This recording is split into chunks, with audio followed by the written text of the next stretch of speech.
Uh-oh. Uh-oh. Uh-oh. Here we go again. Y'all got a part in the background noise. I'm not in the studio right now. I'm on the go with it. But I still have to bring you the show with it. Deal or no deal. Not so fast.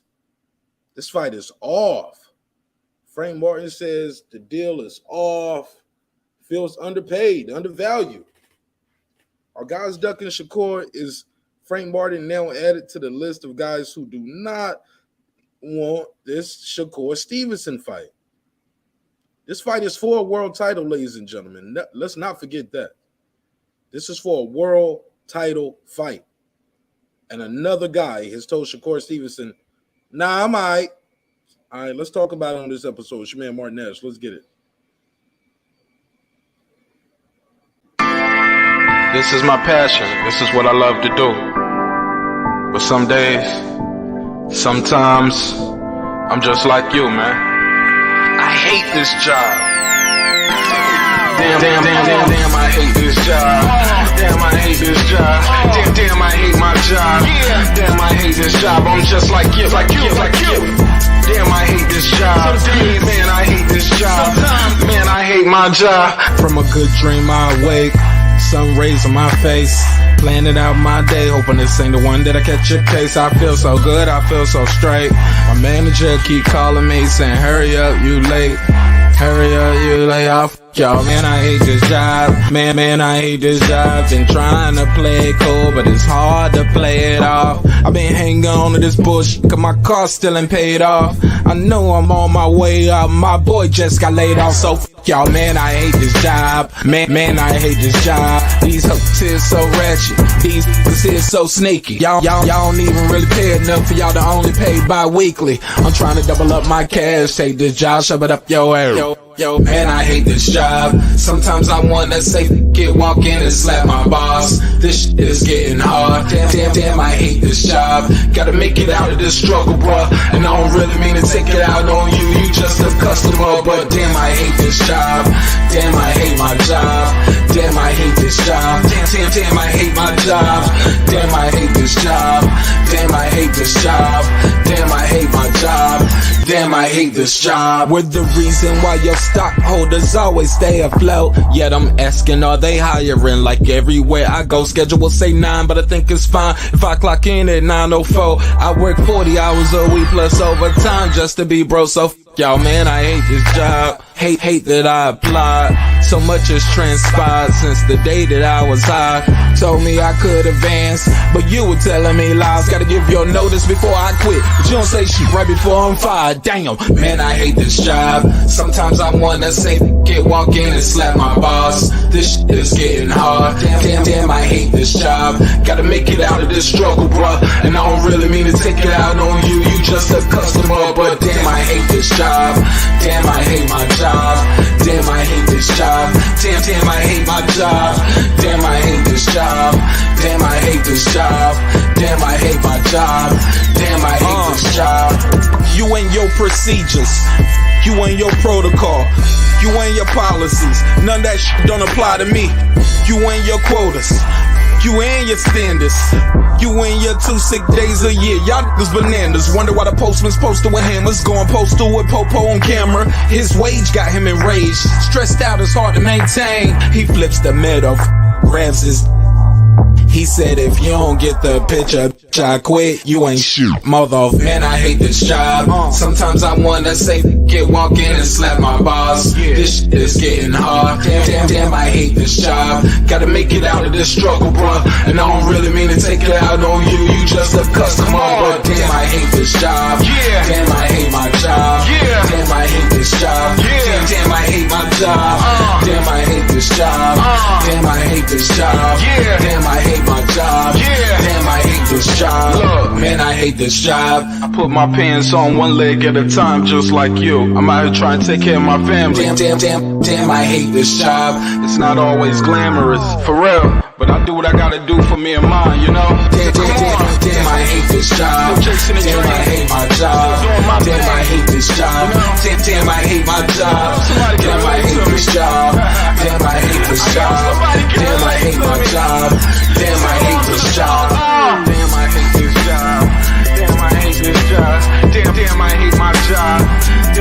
hate this job. I'm just like you, nigga. Damn, I hate this job. Man, I hate this job. Man, I hate my job.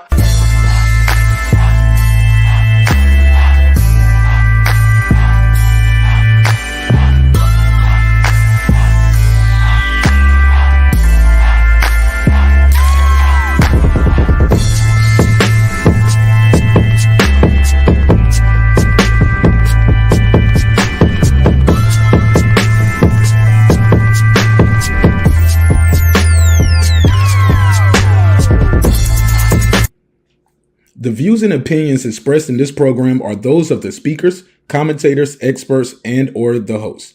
They do not explicitly nor necessarily reflect nor represent the channel's policy or the views held by the channel or broadcaster. The broadcaster or its channel cannot be held accountable for all or any views expressed during the program. Basically, if I didn't say it, don't come for me. You come for the person who said it. And please don't sue me for somebody else's words. With that said, let's start the show, motherfucker.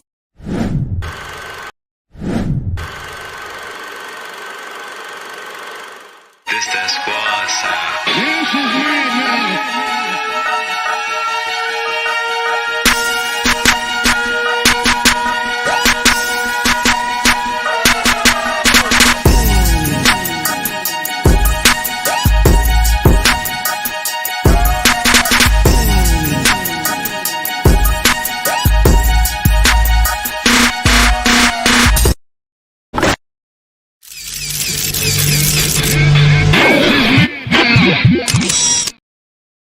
What's good, neighborhood? It's your favorite neighbor, your man, Marq Nash. He is I am here. Another great episode of Breaking Beats. How y'all feel? What's the deal? Oh, here we go again. Here we go. Seems like somebody else is not taking this Shakur Stevenson fight. It appears Frank Martin has said, nope, I'm good. Not enough money. That's what we're hearing. Not enough money. Another fighter has turned down a title shot with Frank Martin. As you know, at first on the list was Vasyl Lomachenko. He said, nah, I'm straight. Next on the list was, they have changed these rankings now, but next on the list was Isaac Cruz. Pitbull Cruz was like, nah, I'm good. He turned down the fight as well. Now we're hearing one Frank Martin has added his name to the list of top lightweights that are turning down the Shakur Stevenson fight. He said, I'm straight. Now I'm good on it. Now, why would this be happening? Why would this be happening now? I mean, after all, they did go to purse bid, correct? They took this purse bid. Pardon me for the audio, man. Pardon me for the audio. I'm moving fast. This is a pop-up episode. Let me make sure I got the parameters set while I do that. Let me bring on the homie Sheldon Moore. What up, Sheldon? What's up, brother? What's going on with you, man? What's popping with you?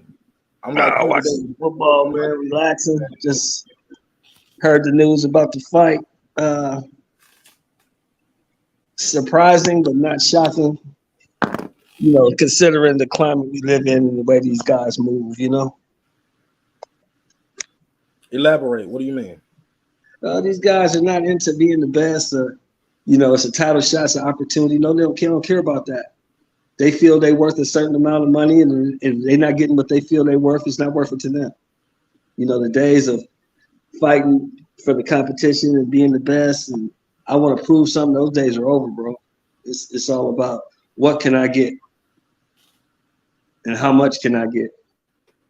And how fast can I get it? That's what it's about. But they agreed to the purse bid, though. What happened? Well, they agreed. They made an agreement. So the purse bid was canceled. And now, after the agreement was made and the purse bid is canceled, now all of a sudden Frank Martin don't like what he's getting. So, you know. What you think going on? I know what it is. I know what I think it is. I got a theory. I put my theory in my title today. Oh, what I think it is, I think he don't want to fight Shakur because he don't want to get his ass kicked. And if he is gonna get his ass kicked, he got to be for more money than that because he knows after Shakur mollywops his ass, he's not gonna be in the title picture no more. Yeah, I mean, well, that is a title shot. Yeah. And if you're confident in your skills, you take that shot. I got a theory. What's your theory? I'm not in the studio right now, so I can't put a case on it, but I got a theory. What's your theory? Loma turned down the fight, and after, let's keep it a buck. Shakur Stevenson, let's take it from the top.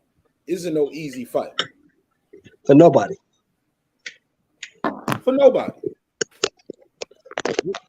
I'm gonna mute your mic real quick because you sound like you're putting the phone through the blender. It's not no easy fight for nobody, dog. At first, I was like, are guys ducking Shakur? And I was like, it's possible. It's highly likely. But are guys being underpaid? Then I had to say, stop right there. The guys who are being offered to fight outside of Lomachenko aren't making millions of dollars a fight. Aren't touching them M's. You know what I'm saying? Pitbull Cruz ain't getting them M's like that. Frank Martin's not getting M's like that, where he can turn down a title fight. So I was like, what could it be? Is it possible Frank Martin will be facing Shakur Stevenson next? And they have dangled that, and that purse bid was a negotiation tool, was a leverage point. Hey, look, if you don't give us that look, y'all been telling Pitbull Cruz he gonna get the fight again. He ain't got the fight. Other people over there are being told they gonna get the Tank Davis rematch. Rolly wants a Tank Davis rematch. Is it possible? I mean, saying it's true. Is it possible that maybe they have told Frank Martin, look, go see what you can get. He went out there, saw what he can get. Realize what he can get. They come back and say, hey, look, we'll give you more than that. Don't go across the street and take no loss. Yes, for a title shot. We'll give you more than that for an opportunity to fight Tank Davis on pay-per-view. And it's an in-house fight. Is it possible Frank Martin is getting a Tank Davis fight instead of Pitbull Cruz? What you think of that option? That theory? It's a theory. It's probable. It's highly unlikely, but it's probable.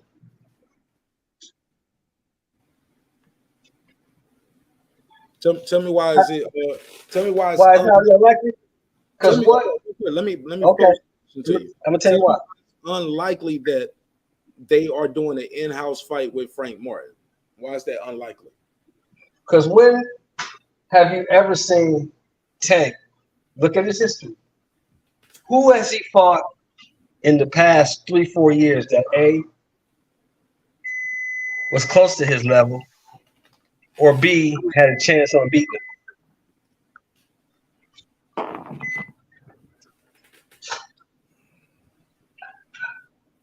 Go ahead. I'm listening. Go ahead. I'm waiting for you to answer. Oh, I don't like questions with questions. I'm asking you why is that's it. That's why I answered your question. I said it's probable. I don't. Anything is probable in life. Anything is probable. Okay, well let me. But it's highly unlikely. Well, let me answer because he doesn't move that way. Tank Davis don't move that. Answer your question. You posed that question to me. Let me answer it. Mm-hmm. Okay. Keep it very short and simple. Mm-hmm. I don't think Tank Davis has any doubt in his mind that he can beat Frank Martin. Simple enough. Okay, I can go with that. But the point is, he hasn't moved that way in the past.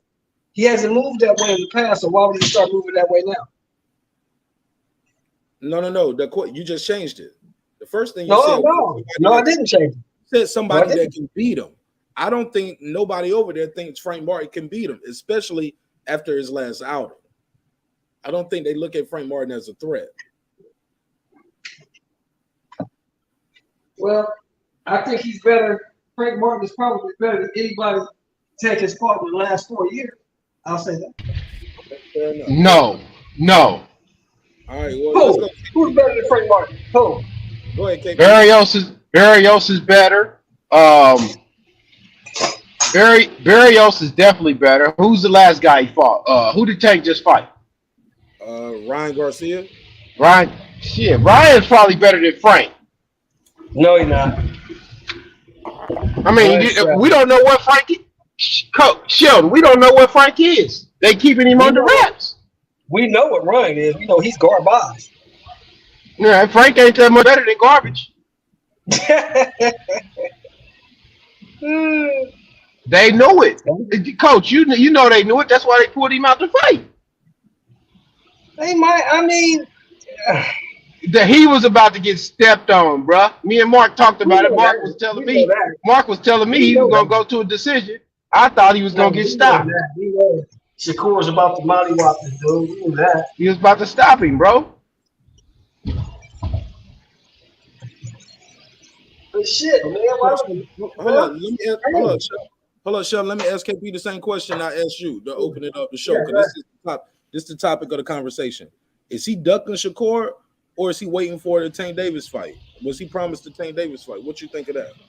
I think he's ducking Shakur, and then they may maneuver him around to a Tank Davis fight after Tank fights some other Spanish bum. Tank only eat Mexican food, dog. He don't eat soul food. That's a fact. As my man Showbiz say, that's the black two sugars right there. Tank don't eat no soul food. All he eats is Mexican food. You're right. Yeah, Taco Tuesdays, bro. Taco Tuesdays, bro. He don't fuck with that Sunday soul food, bro. He don't fuck with that.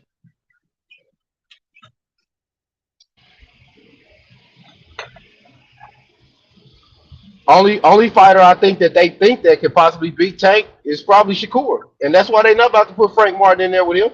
Frank Martin was about to get stepped on and mess up their market. They can keep Frank Martin over there and run him down as long as they want to against whoever they fight him against, and then put him in with Tank Davis. Same thing they did with Errol. Same thing they did with Errol. And I like Frank Martin. He got a likable personality, but he's never beaten Shakur Stevenson. Never. That's never happening. And they know it. KP, I think you hit the nail on the head, bro. They're doing the same thing with Frank that they did with Errol. Keep him on that side, make all the money you can off of him, then finally put him in there with somebody.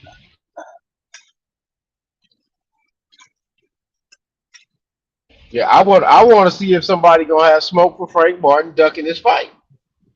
You know what I'm saying? A lot of these people, man, they ain't gonna have no smoke for him because they want to protect him. Mm-hmm. They gonna throw up. Why didn't Shakur take the money for Devin and all that type? AC, that's your but we are what we are now, man. It's a shame. We were just talking about this fight. We was getting good hopes up for it, and they just pulled the rug under it. Mm-hmm. All right, well, let me get AC in here. AC, talk to me, man. Tell people what you think of this topic. Is he ducking Shakur? Hey, you got a double, AC. Is he ducking? I'm a step out and then step back in. Yes, sir. Yes, sir. No problem. No problem. Because I just think it's very possible that they use the purse bid as a negotiating tactic. It's very possible. Is that impossible, KP? Shelmore said, nah. You said no. But why is that not possible? That's right on brand. We're going to see what your market value is, see what people are offering, and man down promotions. Errol Spence went back to TGB, Al Heyman, and said, look, this is what we can get if we just let them cross the street. It's not like Errol Spence isn't trying to focus on being a businessman. He's definitely focused on his business. Why is this so inconceivable? Y'all tell me. That's a good thought process. They could have been doing it for that reason, but I mean, that's cool. But I mean, that needed to be under the wraps. The fans didn't need to know they was doing this purse bid and all that if they're gonna play them type of games. You see what I'm saying? Because if you're playing them type of games and these tactics, and then it's coming out to the public, it's gonna make the public look at you a certain type of way. Not if he's fighting Tank Davis at the end of the year. They'll forget all about this. Just like a lot of people didn't care about the negotiations with the Spence and Crawford First time it fell apart. It was like, oh shit, we don't care. We got to fight now. I, Ryan and Tank. People I forgot don't all about, people forgot all about Ryan Garcia jumping on the couch for Mike Tyson. You got to fight. I don't think they're putting him in with Tank, and I would say this reason why. Because they just had Tank do his biggest numbers with Ryan. So they're trying to search for a fighter close around that weight, 140, 135, that they can put Tank in there with and make some decent numbers. And Frank Martin and Tank Davis share a fan base, so to speak. If he fights a Spanish fighter, he doesn't share a fan base with them. Well, So they just did this with Spencer Crawford, and they was happy with that. But also, this is in the house. They just tested the market, though. You just tested the market and see what the fight was looking for. they Also, got to prove it to me. fair enough. Let me do an audio check for AC. Go ahead. Yeah, I'm good now. Yes, sir. Talk to me. What you think of this topic? Is he ducking Shakur, or are they saving him for Tank Davis? What say you?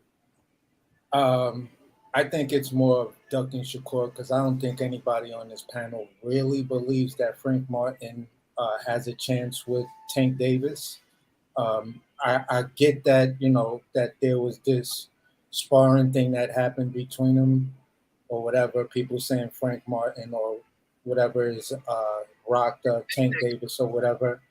In-house fight, yeah.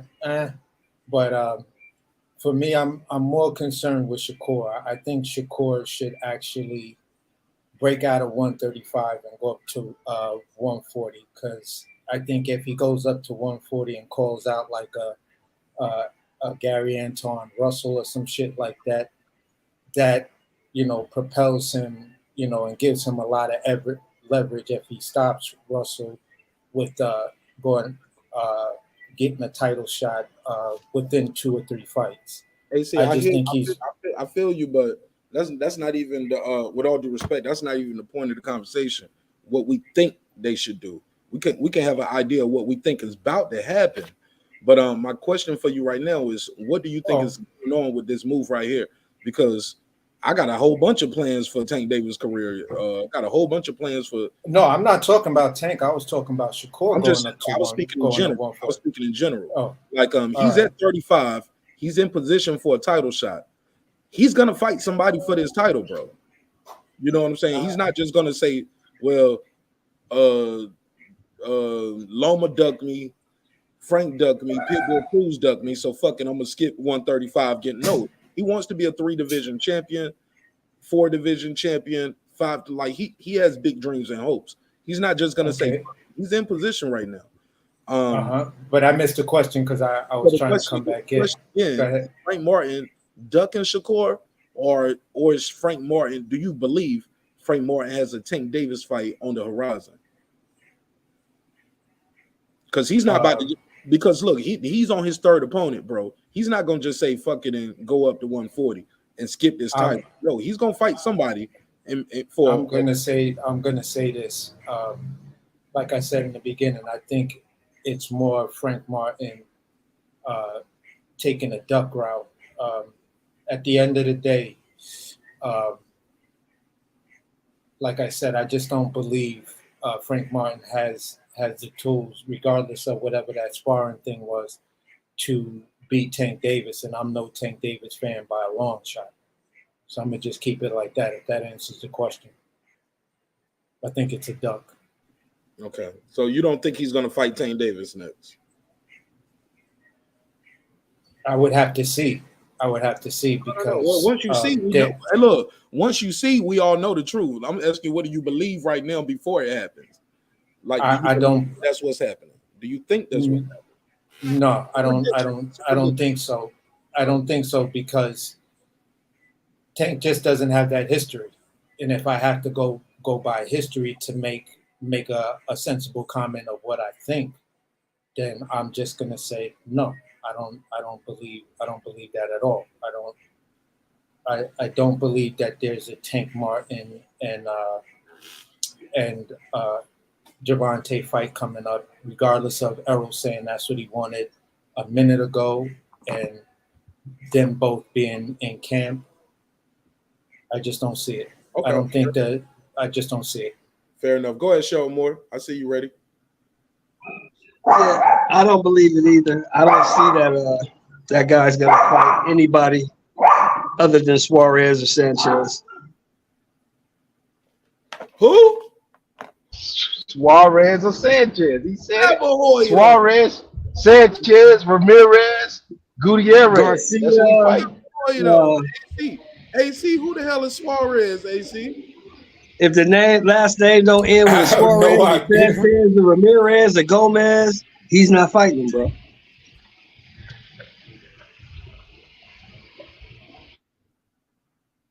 Go ahead, AC. What you think of that, man? Now, De Los Santos might have a shot. De Los Santos might have a shot. KP, AC, what y'all think of what Shelton said? He said he ain't fighting nobody with a Latino last name. Yeah, he might be. Yeah, he's Dominican shopping right now, bro. Dominican, Mexico. Yeah, he's shopping out there. Yeah. Yeah, I feel the same way. I don't, like I said, history. Tank has a history of not facing black fighters or black American fighters. So, you know, if the dude is dark skinned and he still has a Spanish last name, then yeah, that's the closest you're gonna get to a black fighter. But it's you know what I'm saying? But AC, KP, Shelton Moore, if it's a successful formula to put asses in seats and to put dollars in my pocket, is it his fault that the black fighters don't have a big enough profile for him, or they No, on because they on the wrong side of the street? None of these Spanish fighters have a big enough profile when you really look at it. When you really look at it, like the only Spanish fighter that actually had the biggest profile that made sense for him was Ryan Garcia. Other than Garcia, I mean, who are we talking about? Pitbull Cruz? Who the fuck is that really? That was the last minute. Hold on, sir. That was a last minute replacement because Rolly had some accusations. He was not the guy they chose. He was a last minute replacement. 2 weeks notice. But they finna choose him again. And that's because people thought he won that fight. I told you that to this day, that's my biggest live stream. Pitbull versus Tank. I did 250,000 views in a night because people were excited about that fight after and that was a reaction. That was a reaction video. So after the fight, that many people were calling in, beaming in, and were interested. And when I took that survey, I could put it on the screen. It was almost 7,000 votes. Over half the people thought Tank Davis lost that fight. It's interest behind that Pitbull fight. Pitbull has I'm not doubting that because now he became famous for losing. I'm not doubting that. I'm just telling you from my boxing perspective. I watched the Broncos and the Chargers. I didn't watch that fight. I've never even seen the replay of that fight because it doesn't interest me. That dude is trash. And if you didn't believe that dude was trash, I should have watched him on July 29th on the undercard. It showed you that dude was trash. Because he lost to a motherfucker. He damn near lost. They gave it to him on the card, but in my opinion, he lost to a fucking forklift driver. So I don't care nothing about no Pitbull Cruz. Go ahead, AC. I'm looking on Boxing Scene right now, and I'm looking at the rankings right now, and it's hard to see like a fight that really makes sense for Tank when you're talking about when you're talking putting asses in seats and having a fan base behind them. I mean, at the end of the day, the caveat what people will probably try to say was Tank is just coming home. He needs a get back semi-tune-up fight, blah, blah, blah, spleezy, blah, whatever.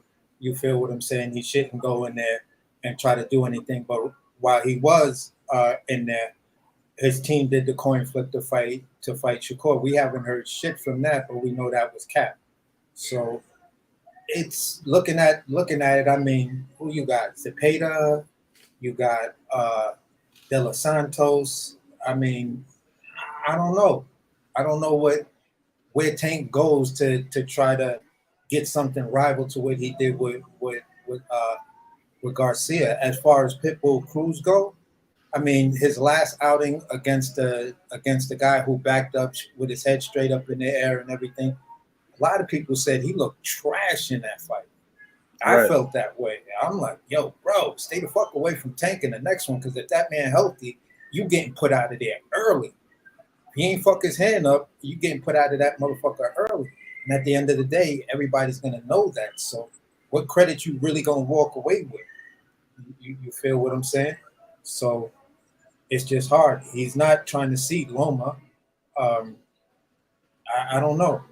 I don't know. Cambosis? I don't know.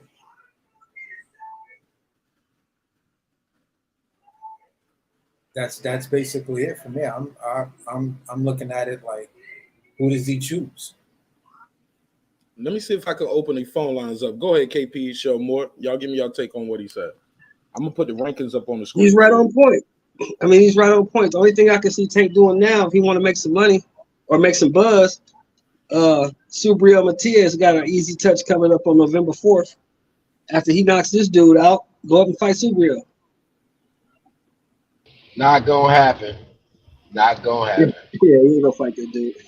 Or fight what's the other dude's name? The dude from Top Rank? Tiafimo. Fight him. That's at Yeah, 140. Why is it so? Why is Move it up.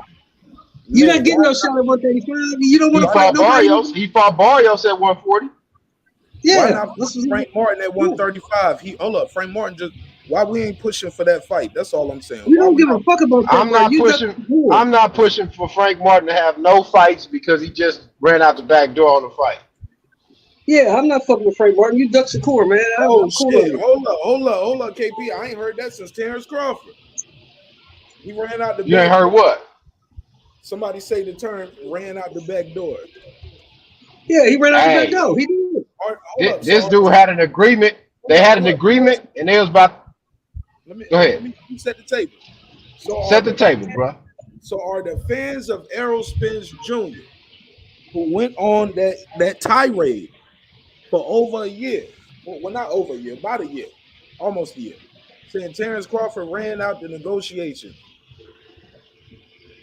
are those guys gonna go against Errol Spence, who is the promoter for Man Down Promotion? They didn't go on the purse bid without Errol Spence's permission. Errol Spence is his promoter. Errol Spence was a part of the purse bid. He allowed his fighter to go over there. Are they gonna say Errol Spence Jr., the truth, Man Down Promotions, ran out the door on Top Rank? Because I was surprised they was even sending him over there. But now they send him over there across the street, go to purse bid. Matter of fact, they snatch it off a purse bid at the last minute because all parties agreed. Now we agreed a couple days later, same week, you are out the fight. What are they going to say? What is the right thing to say? Did Frank Martin and Man Down Promotions, Errol Spence, run out the back door? Is that what you telling me? Who pulled out of the fight? Frank Martin pulled out that fight, bro. Hey, Frank pulled out like Frank pulled like he was in something new that he ain't know nothing about. That's what he did. Pulled on out of there like it was something new that it wasn't familiar to him. Yo. But I'm serious though. But when you think pull out game ain't weak. Your promoter is a part of this. Errol Spence is his promoter of record. What happened here? He didn't want to get his ass whooped and put out the title picture. What was on the other side of that table. Right. He didn't want to get his ass whooped and put out the title picture, so he pulled out. That's what happened. Yep. They about to take him on a Hispanic tour too. They about to put him on that tour. Probably put him in Dallas for that tour. That's still good in Dallas. AC, what you think of that? Frank Martin ran out the back door. I'm going to agree with that. I'm just going to say, in the beginning, I don't know if y'all cooked on this or not, but in the beginning, I always thought it was, a scheme that Errol and Frank and maybe Diddy James all put together. You feel what I'm saying? Y'all two fight, and then the two young proteges fight, and we just gonna corner this shit. I walk away with Trainer of the Year 2 years in a row. Now that they looking at the landscape and, probably these guys are watching YouTube and seeing nobody has Frank Martin beating Shakur Stevenson, and they just like, hey, maybe we need to read the tea leaves other than like what we did with Errol, and just, nah, don't take this fight. You're not ready for him. So if he comes out his face and says, nah, I may need a couple of more fights, I will give him respect for what he did. Like, all right, bro, I get it. Everybody else get it, because that's a hell of a talent for you at your level to think you're gonna go in there and at least be competitive with that young man. That's just my take. And I mean, hey, ain't nobody gonna really blame Frank Martin for haughty ass like that if that truth comes out. And ain't nobody that's really a boxing fan gonna blame them. Like, yeah, all right, that made sense. Don't go in there and take an unnecessary loss. Hold on 1 second, bro. No, I wasn't talking to you. I was talking to the caller. Can y'all hear the caller? Oh, no, Caller, say something. 1 2 1 2. Can y'all hear him? Nah, we can't hear him, bro. All right, y'all go ahead, finish cooking up. Hey, I'm gonna call you right back, caller. Let me try to make an adjustment. Yeah. I just think they realized that they stepped in the wrong shit. A big piece of shit too. And when they stepped in it, they didn't want nobody to know. But then they realized, hey man, how can we get out of this? There's only one way to get out. They got out the way they did, out the back door. Let me ask y'all this though: why can't this be on Derrick James? Why can't this be on Derrick James? I don't want. I'm gonna tell you why. I'm gonna tell you why it ain't on Derrick James. Sheldon, I'm gonna tell you why it's not on Derrick James. Because he's always tried to say that the management determines the fight of his fighters, and he didn't. So that's what I'm gonna say. They know what Shakur is, the best fighter in the world, right? When I heard him say that, I knew he was in trouble. And I'm an Errol Spence fan. You know that, Sheldon. I've been saying Errol Spence was going to win that fight for years, and I was wrong. Yes, and now that I was wrong, I go back and I do the film study. Derrick know what Shakur is, and he know Frank. I told Mark this when Frank fought that last fight. I said, dude, he ain't even feint or nothing. He ain't throwing no feints, nothing. Right. Bro, he's not beating nobody top level without a feint game. It's not happening, bro. Exactly. It's not happening, and they know it. But my question to you is this, and to you too, AC. How would Derrick James know what Shakur is when he don't watch film? He don't watch fights. That's a good ass question right there. I think that's more cap of him saying that he don't watch film. That man gotta be watching at least 1 or 2 fights or whatever. Derrick James to me seemed like the type of motherfucker where people said, all right, Mean Machine rock Bud. So he went and watched that fight. They said Gamboa rock Bud. He went and watched that fight. And after those 2 fights, he don't watch shit else. Hey. I don't know. I'm just trying to keep it a buck. AC, you might be right. And you know what, Shelton? You're probably right too, because if you really think about it, bro, if any of us, like, we fans of football too, right? Y'all all fans of football, right? If you and I heard our favorite team's quarterback say he don't watch film, we'd be like, oh, fuck no. Yeah, see how stupid that sound, bro?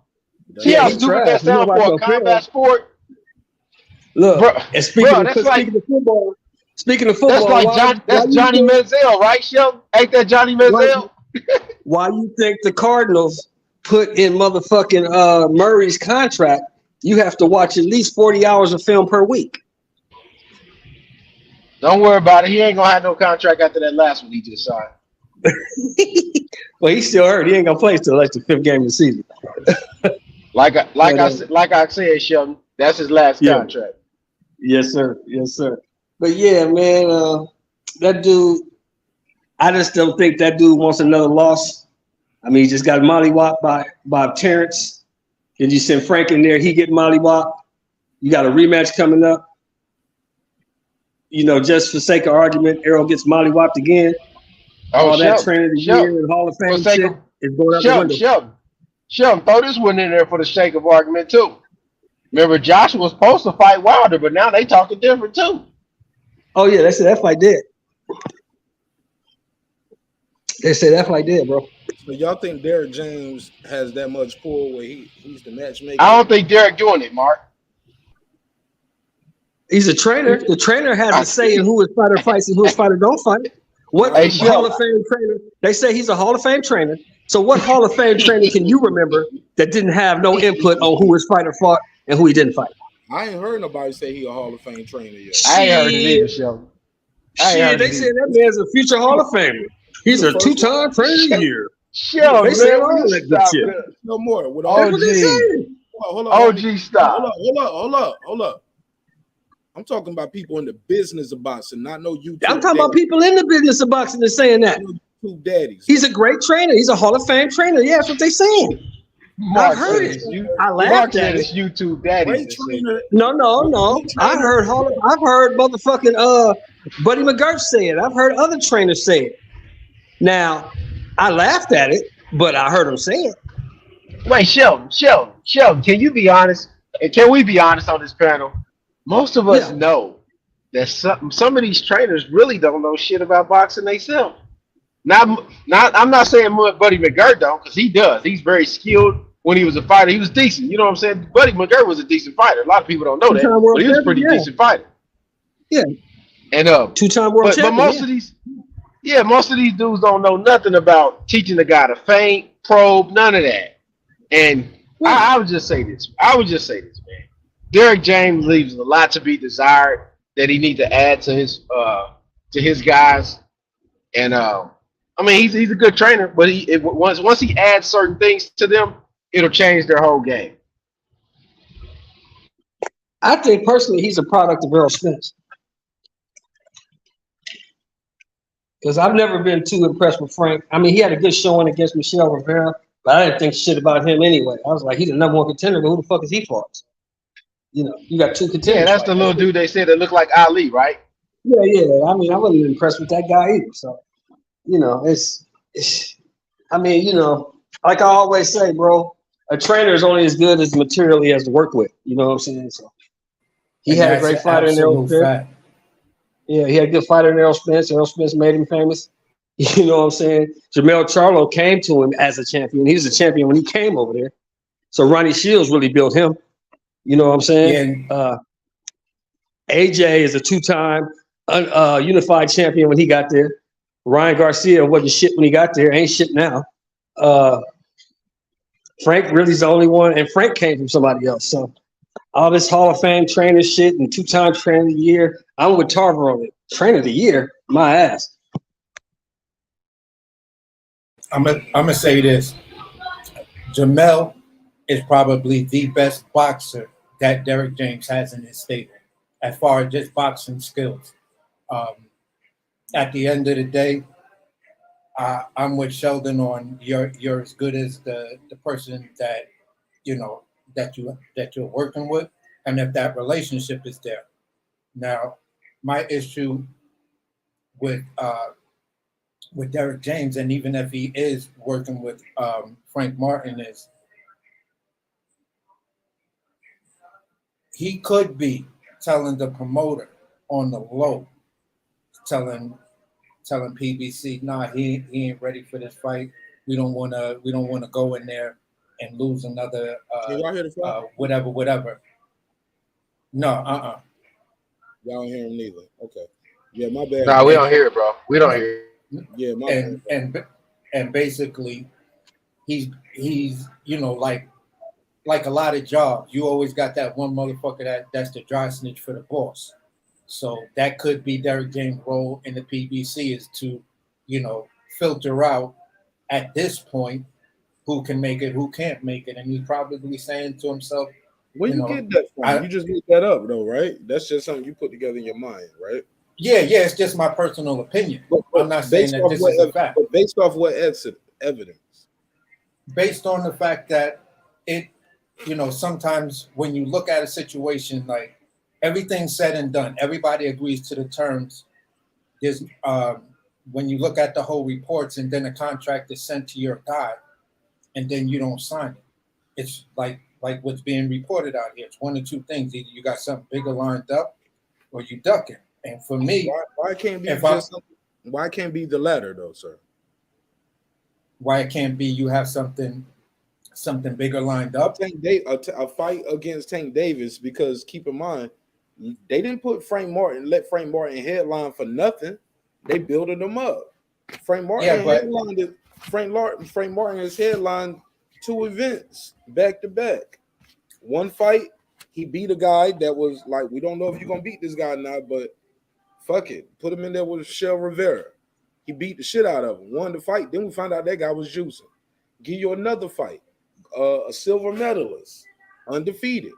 It was, you struggled a little bit, but hey, you won that fight. You got out of there with the win.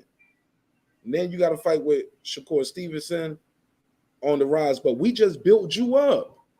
We just put you on 2. Okay, so you're gonna go. We just built you up, man. You a headliner because of us. We gave you your headline shot. We put you in the Cosmos in Vegas. I ain't sending you over there to Top Rank and feeding you the Top Rank. If I'm gonna feed you anybody, I'm gonna feed you to somebody on our stable.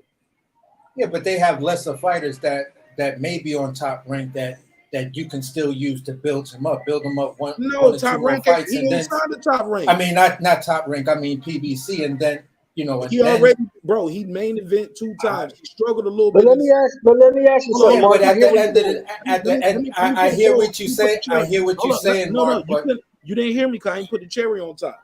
Add this one caveat. Remember this. Never forget this. He looked very beatable, and some say he lost in his last fight. Are you going to send that guy over there, your undefeated fighter you built up, and you put him on that main event, and he looked like he lost that fight? Or is now the time to, yes, give him that Tank Davis fight? Okay, so here's my caveat to what you said, Mark. I get what you're saying, but I'm gonna put it like this: as a pure boxing fan, do you send him over to fight the guy where he's gonna lose on points, right? Or possibly a referee stoppage and not take that much damage mentally and physically? Or do you send him to the motherfucker where he's gonna get a brutal knockout? He's gonna be the victim of a brutal knockout that goes viral. That's the, you got to pick. You're choosing and picking the lesser of 2 evils. No matter what, it's a lose-lose situation for Frank Martin. If you're gonna say it's gonna be this, all right, you might get the bag with Tank Davis, but on the caveat of getting the bag, you faced a brutal knockout that's gonna go viral. Or do you take the supposedly $1 million and more than likely, get a soft? You're losing me, bro. It's too much sauce. You're putting too much sauce on it. Like, I'm confused. No, it's simple. It's simple. You saying, Mark, that they built him up? Built him up for what? Tank ain't got no belt. Built him up for what? They built him up for the main event. They fattened him up. They fattened the pig up so he can get slaughtered. That's what they did. He's not beating, bro. He's not beating Devin Haney, Shakur Stevenson, Tank Davis, Teofimo Lopez. None of those guys. None of them. But you know what? No, they don't. But look, he don't been on main event twice. And after that Rivera fight, Michelle Ali Rivera, a lot of people say he was the one that could beat him. Now he went in there and struggled with Artem Harutyunyan, dropped him made him take a knee, busted his orbital bone and everything. But some people still thought he lost that fight. You get what I'm saying? But you only as good as your last fight sometimes. But Frank Martin is still Frank Martin. We can't count him out like that yet, right? And if they did fatten him up, like we all saying, he has been fattened up. Why would you feed him to Top Ranking Shakur? You ain't getting that. Ain't even no co-promotion. You let them win the purse bid? No, that purse bid is a negotiation tool. So now we can go back to Tom Brown, Al Heyman, and Showtime and say, look, this is what they offering us. This is our value. This is what we can get. We'll fight Shakur for that WBC, but I'll turn that down for a bite at that Tank Davis apple. Pause. Why is that so inconceivable? Why are we so quick to jump and call somebody a duck without knowing what the next move is? Let me go to BVO to answer that first because he just got here. What's up, BVO? What's going on, Mark? How you doing? Salute to the whole panel. Grandpa, what's up? Talk to me. BVO, what's up, man? Talk to me. Hey, you know, when it comes to Shakur Sanchez, man, I've never seen a guy so protected in my life. At the end of the day, if he fights Tank, that's a bigger fight. but I wouldn't say he ducked Frank Martin. I think the thing with Frankie Martin is he got a coach that wants him to do something that he does not do. His coach is trying. DJ's trying to make him an Errol Spence clone. He's a boxer. We all know him as a boxer. All this walking people down like a Mexican. This is like foreign nature for Frankie Martin. So I think that's why you see him struggling in some of these fights because he kind of got that boo boo Andre syndrome. He's so good that he kind of gets on cruise control. And DJ's trying to get him to understand you got to take the fight to the guy. Because I think if they do fight, no matter what, I think Frank will beat Sanchez. I mean, beat Sugar Shakur. I really do. Because who has he beat that really told you that he can fight like that? I mean, you seen what Navarrete did to dang, I just messed his name, Oscar Valdez. And let's be honest, Jamel Herring was like 103 years old when he fought him. So I'm just want to see Shakur fight somebody under 30. I don't think we realize he hasn't fought somebody under 30 since he fought Clay. So is he the goods? You got to really go out there and prove it, man, because these guys, when Floyd was that same age, he was already champion. He was already doing big things. And to be honest, if we get the Sugar Shakur versus Tank fight, Tank's probably going to knock him out, or we're going to see Shakur win a boring win. It's going to be either one of the other, but they got to fight. So I'm just glad to hear that Bob Arum is open to doing that because I know many years ago him and Oscar were trying to conspire against Al Heyman to do stuff and say, oh, they're trying to monopolize boxing. They overpaying the fighters. So I think either way, this is good news for us boxing fans. That's what I think.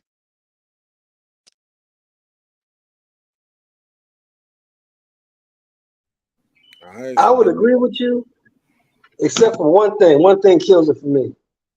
I would agree with everything you said if Shakur had pulled out. But Shakur didn't pull out. Frank Martin did. Come on, there might be some news on the horizon, Grandpa. You never know. At the end of the day, even if, okay, say Frank pulls out.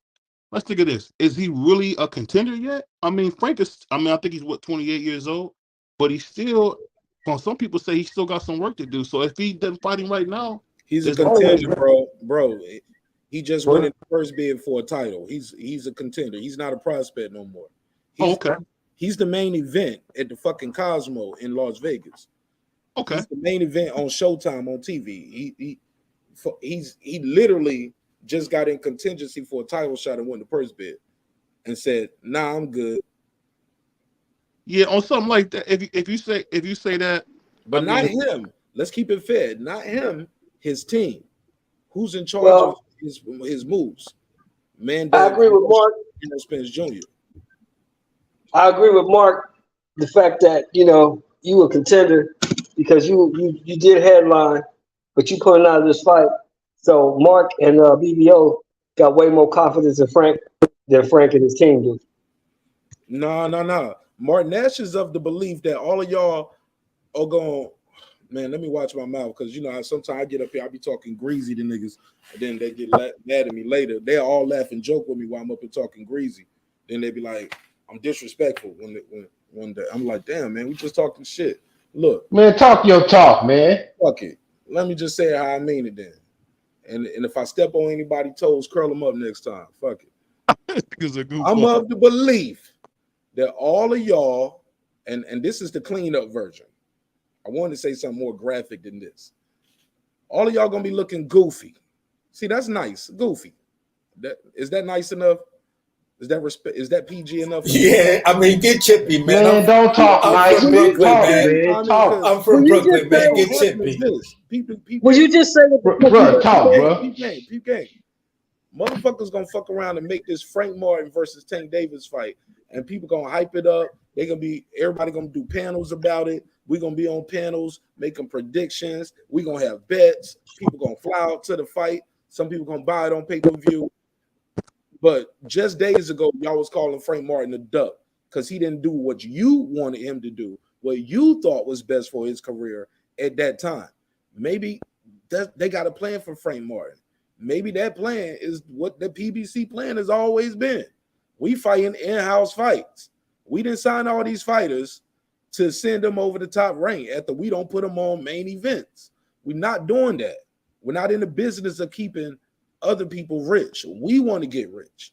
We built up Frank Martin. We're going to let him fight Tank Davis. Or fuck it, let him fight Azad Cruz. That's what y'all two do. And the winner fight Tank Davis.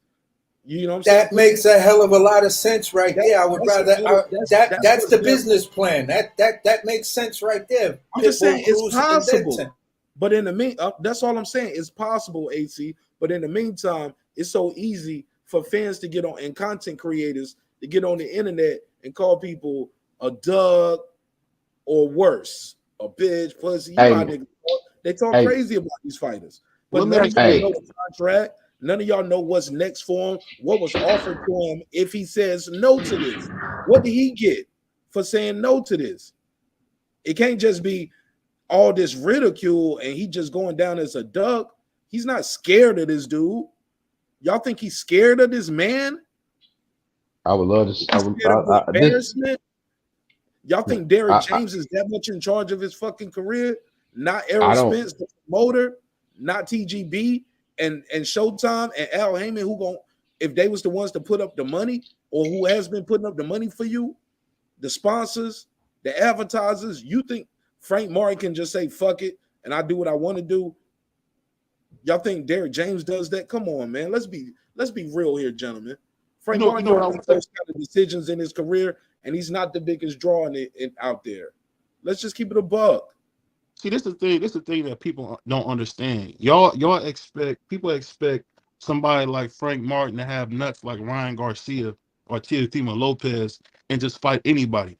These guys don't do that. That's kind of, even when Ryan fought Tank, there was no reason he should be fighting Tank. But he said, we do what I say. But he had more leverage. I think no matter what we like to say, from what I've always heard from fighters about Al Heyman in particular, I know he's a control freak, so I'm sure his hands is all over it.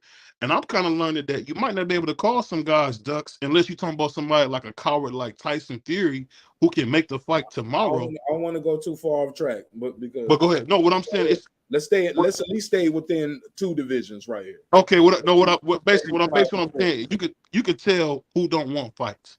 You could tell who don't want fights. You could tell who want them. I gotta give you a little pushback. Pause. Like I know you like Teofimo, but when he got his ass kicked by George Kambosos, nobody had asked for him to fight that guy. People were asking for either the Loma rematch or fight Devin Haney. He opted not to do either and got his ass whooped in front of God and country in his own backyard. Let it be noted, and let it be noted to this day, in the words of the great Deontay Wilder, to this day, like that dude has still never even admitted that he lost to the better man. This is what I was saying. Let's not go into the Teofimo lane because I'll cook your boots on this one.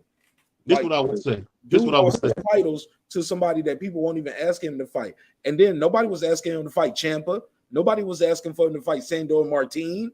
So let's stop with all that Teofimo was God's gift to boxing. This what I would say. Mark, you're my older brother, and I love you, but don't take sides against the family because at the end of the day, you seen what he did to Josh Taylor. You seen for a guy that's just starting his career at 25, he beat the two best guys in each division he's been in. But that's beside the point. The point is skip the fight though, brother. You can't do that. What are you talking about? I'm not skipping the fight. You can't skip the fight that he lost and got his ass whooped, and he had 2 get back fights. So he had 3 fights in. Josh Taylor hadn't fought once. So you got a guy who fought once in 18 months, 16 months, 369 days, some shit like that. Same with Errol Spence. I'm gonna be honest with you. But you got another guy who fought 3 times. 30 years from now, that won't even matter. It only matters in this but it matters right now for the sake of this argument. Like shit, 20, 30 years from now, nobody's gonna care about a whole bunch of things, bro. Like I don't even get the point of that one. Like, but listen, what I'm basically saying is this: what Frank Martin is doing, it's always gonna matter that he 20, 30 years now. It's always gonna matter that Kambosos whooped his ass. That's a fact. I know you want to keep saying that. And it's always gonna matter. He made George. And hold on, fellas, hold on. It's always gonna matter. It's always gonna matter. No matter how you try to clean it up, this man ducked out of a fight that he had some. He ducked out and dropped him in the first round.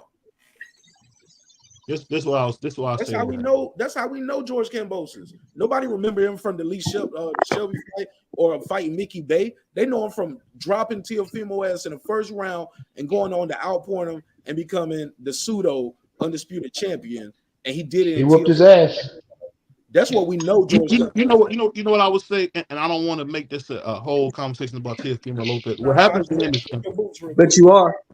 But this what happens to people like Tio is this. He's one of those guys who doesn't make all the great decisions like he should, and he's paying for it. But the far as Frank Martin goes, Frank Martin not taking this fight, it's going to hurt him It's going to hurt him short term. But I think if he can find a better fight, which I doubt he will, that's what it helps. But I think they might have that Tank and Sugar Shakur fight, under the belt or something because.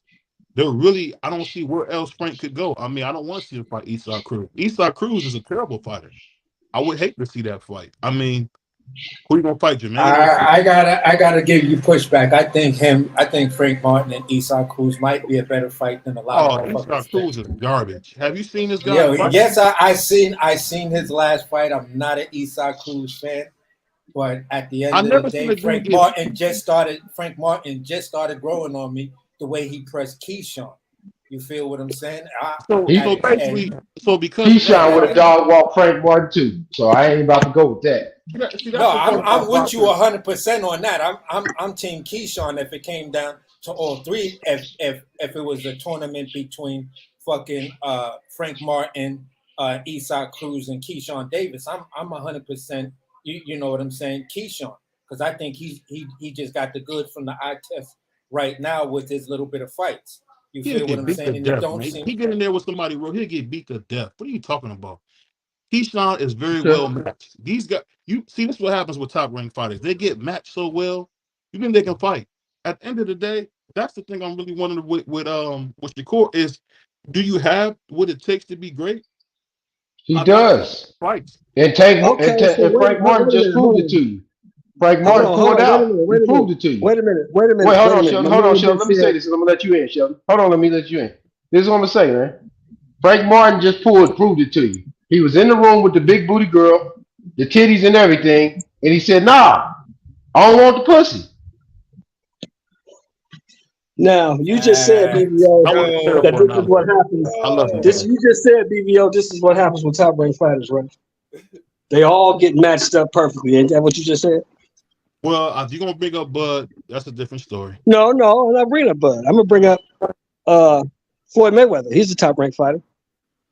I'm gonna bring up Oscar De La Hoya. He's a top ranked fighter. But you talking about anomalies. You talking about dudes that fight No. every. You said all. No, that's not what you said though. You just say anomalies. You said all I top didn't ranked mean fighters all get time. matched up.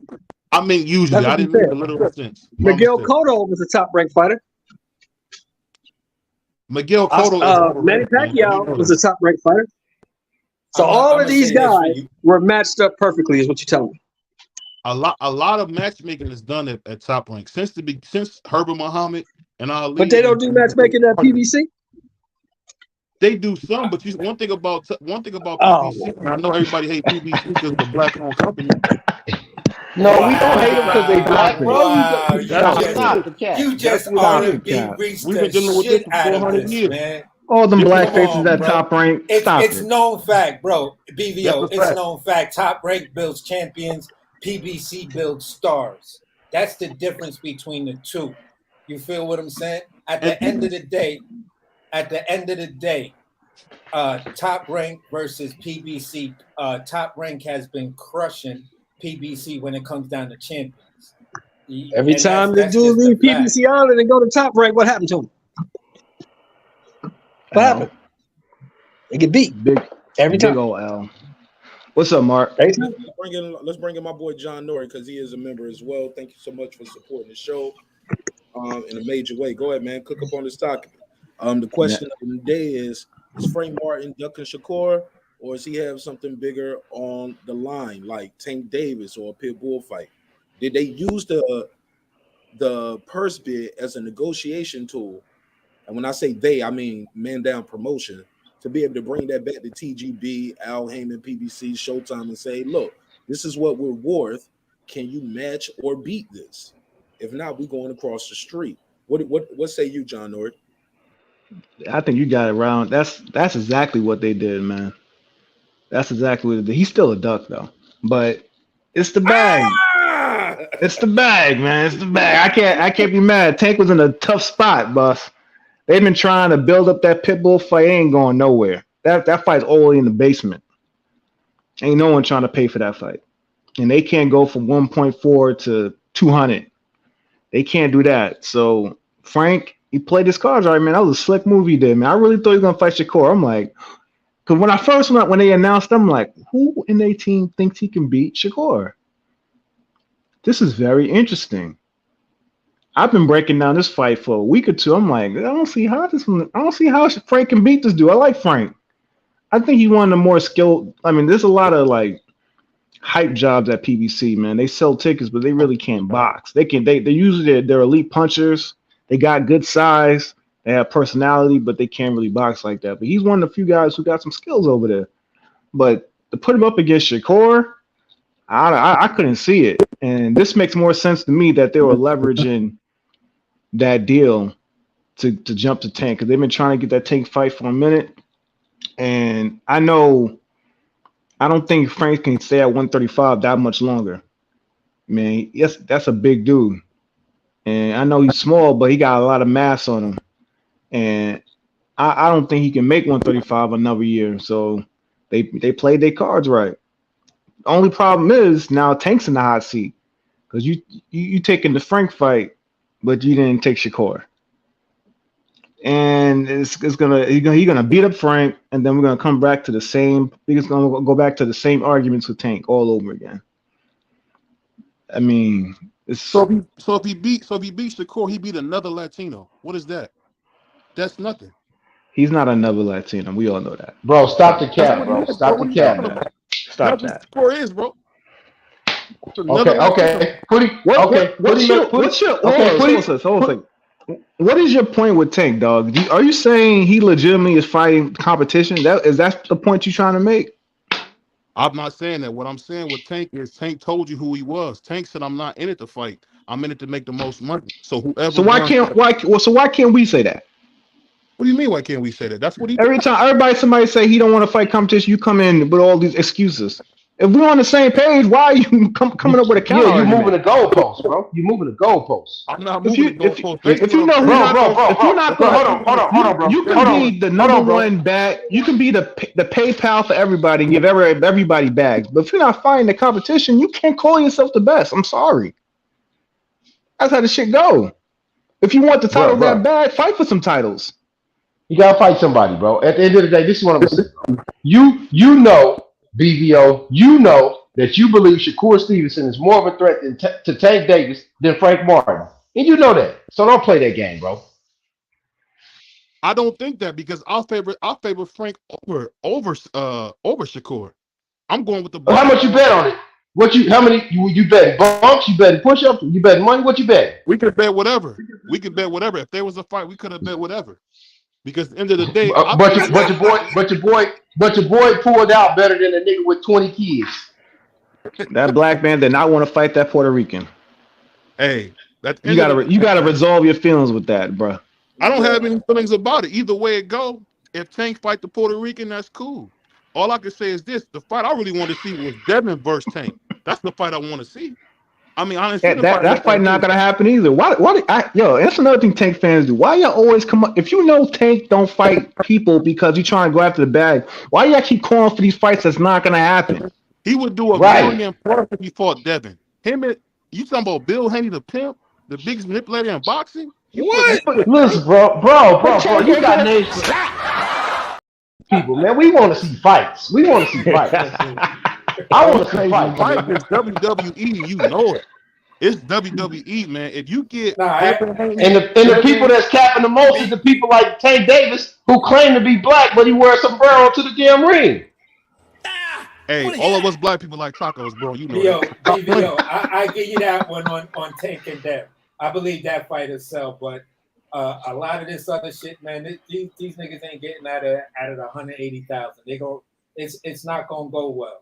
Hey, see, you talk about that fight, that might do 1.5, man. Devin, the American Dream Haney versus Tank, that's huge, bro. You think Tank will go to? You think Tank will go to 140 to make But that I fight don't happen? think Tank will take He'll that. bring his But butt down to here's what we 136. know. Fight. See what But I'm saying? BBO, here's what we know. See, Tank is not going to take that fight against Devin Haney. He's not. and you know it. Because when You they know was he's not gonna beefing, take it. when they was beefing hard body and Dev was telling that man, I'll fuck you up. And then he made Wait. the tweet to say, oh, they got to send me a contract. Oh, hold up. Wait a minute. I'm the Whoa. ASAP. I'll send you the contract. All of that. Well, right didn't there, BBO? everybody Wait, did y'all hear BBO? Did y'all hear BBO say? Well, he come back down to 136. Damn, why he got to move down? He just fought Barrios at 140, right? No, that's not Yep. true. He Didn't say that though. no, he didn't. No, just- BBO said Devin can come down to 136. BBO just said that. Well, BVO makes some mistakes sometimes, you know. I mean, you know, when the guys get to certain levels, they believe they know what they're doing, and they don't necessarily take all the information. So, you know, this is where we at with it. And Yeah, he might have made a mistake right there, but Listen to Kenny Porter, bro. he definitely misspoke. You know what I'm saying? He definitely made a mistake. But that Tank didn't just fight Barrios. I went to that Barrios fight, and I didn't just go to that Barrios fight. Tank Davis has fought several fights between them. You know what I'm saying? And it wasn't at 140. Why he can't fight Frank Martin? Like why is that so beyond the pale? Y'all think Frank Martin? They look at him like he's a threat. Maybe they'll do that to shut y'all up. For the people say don't fight black fighters. Frank Martin is not. Frank Martin is not. I could rock with a Hold on, show. Now I was quiet for a minute. Let me get this bar off real quick. Go ahead. I want to set the table. Now, if Tank go out there and fight Frank Martin, an undefeated contender who was just about to fight Shakur, I stole Shakur's opponent. I stole y'all. I stole him back. Why is that such a bad thing? Why we can't say, okay, wow, he never fights black guys. Well, he's fighting a black guy now. He's fighting an undefeated guy. And it's still an in-house fight. Y'all was cool with Shakur fighting him. What's wrong with Tank Davis fighting him? Because he ain't gonna fight him. His last name ain't Ramirez. I just told you that. No. I'm telling you. Let's play the game with me. If he fights Frank Martin, play this game. If he fights Frank Martin, will you support that event? And if not, why? I'll watch it. Would I you might even go to it. Okay, that's what I'm saying. Will you support? I mean, financially, because we can. Yeah, I might even go to it. I always, Mark, you know, I always buy the fights. I buy all the fights. I don't really care who fighting. I buy the fights. But I might go to that. Just for the event. Fly out or you can buy pay-per-view. That's one. KP, would you fly out to this fight? Would you buy the pay-per-view? I wouldn't buy the pay-per-view. You would. Man, you tripping. I was gonna buy the Pitbull pay-per-view. I'm just gonna get my shit off though. You're not gonna. I like Tank because he's entertaining, but I'm not gonna be a cheerleader, my guy. You calling yourself the face? You're not taking the biggest fights. I mean, that's your prerogative. That's fine. If they do that as a pay-per-view, I no way I'm buying it. I'm supporting the guy that just ran from another guy. Look, John Norrie, hold up. We're going in the loop without giving me some clear definition. He just stole the opponent from Shakur that y'all said y'all wanted to see Frank Martin versus Shakur. Okay, Tank Davis is fighting him now. I'm not buying it. Why do you got a problem with that fight? But you okay with Frank Martin fighting Shakur? Because I would rather see Tank. I'd rather see Tank steal Shakur. If you're gonna steal one of the fighters, steal Shakur. That's the fight we want to see. He made a list of all these guys he was gonna fight after. What does that say? But that's still another Latin fight. Listen. The only reason I was accepting the Frank Martin and Shakur fight is because I thought Tank wouldn't fight Shakur. Now, if Tank's willing to fight a threat, then just fight Shakur. So hold up, bro. You mixing up the points right here. Now I'm mixing up. I hear you. So Frank Martin is okay for Shakur, but Frank Martin is not okay for Tank Davis. Like you got a bias right there. Nah. The only reason Frank Martin is okay for Shakur is because I thought Tank wouldn't fight Shakur. Now, if he's willing to fight Frank, just go ahead and fight Shakur. You already killed the fight. You might as well take the better option. He's not in the line for the WBC belt. Frank Martin is in line for that WBC belt. That's why he's fighting. He had the opportunity to fight Shakur. So if Frank Martin can go left or go right, going left, yeah, I get a title shot, but going right, I get big bucks. Both, but the argument at hand is Tank Davis don't fight black guys. So he fulfills your need, fights a black guy, and he's an undefeated guy. It's an in-house fight, and Frank Martin has a chance to make more money. Like, why are y'all mad at that event? You know what it is? It's like it's Christmas morning, right? And you've been all year. Let's imagine you're 11 years old. All year you've been talking about, I can't wait to get the new PlayStation. The Xbox came out too, but I really can't wait to get the new PlayStation. This And you nigga wake came with up the Dante Boxing Nation and you narrative, bro. see Xbox under your motherfucking tree. You gonna play it because you're not spoiled. You know what I'm saying? You work hard for that money. You're gonna play it, but deep down inside, why didn't I get the PlayStation? That's all we talking about. I wanted the PlayStation. I wanted to see But Shakur the and Tank. PlayStation, I will take hold up, but Frank and your mama Tank. already told you you ain't got enough for no PlayStation. You gonna get a Nintendo 64 or you gonna get the Xbox, nigga. Then I'm gonna be mad. You gonna take Let me be no, mad. be Let me mad. be mad. I'm No. gonna still play Xbox. I'm gonna be You are mad though. spoiled. Get your spoiled ass out of here and go call your mother and Oh tell fuck your all y'all! mother I'll play told my you Xbox alone. you I ain't over here taking it. being I ain't bringing it over when we sleep over. Fuck all that shit. Yo, just break all the games.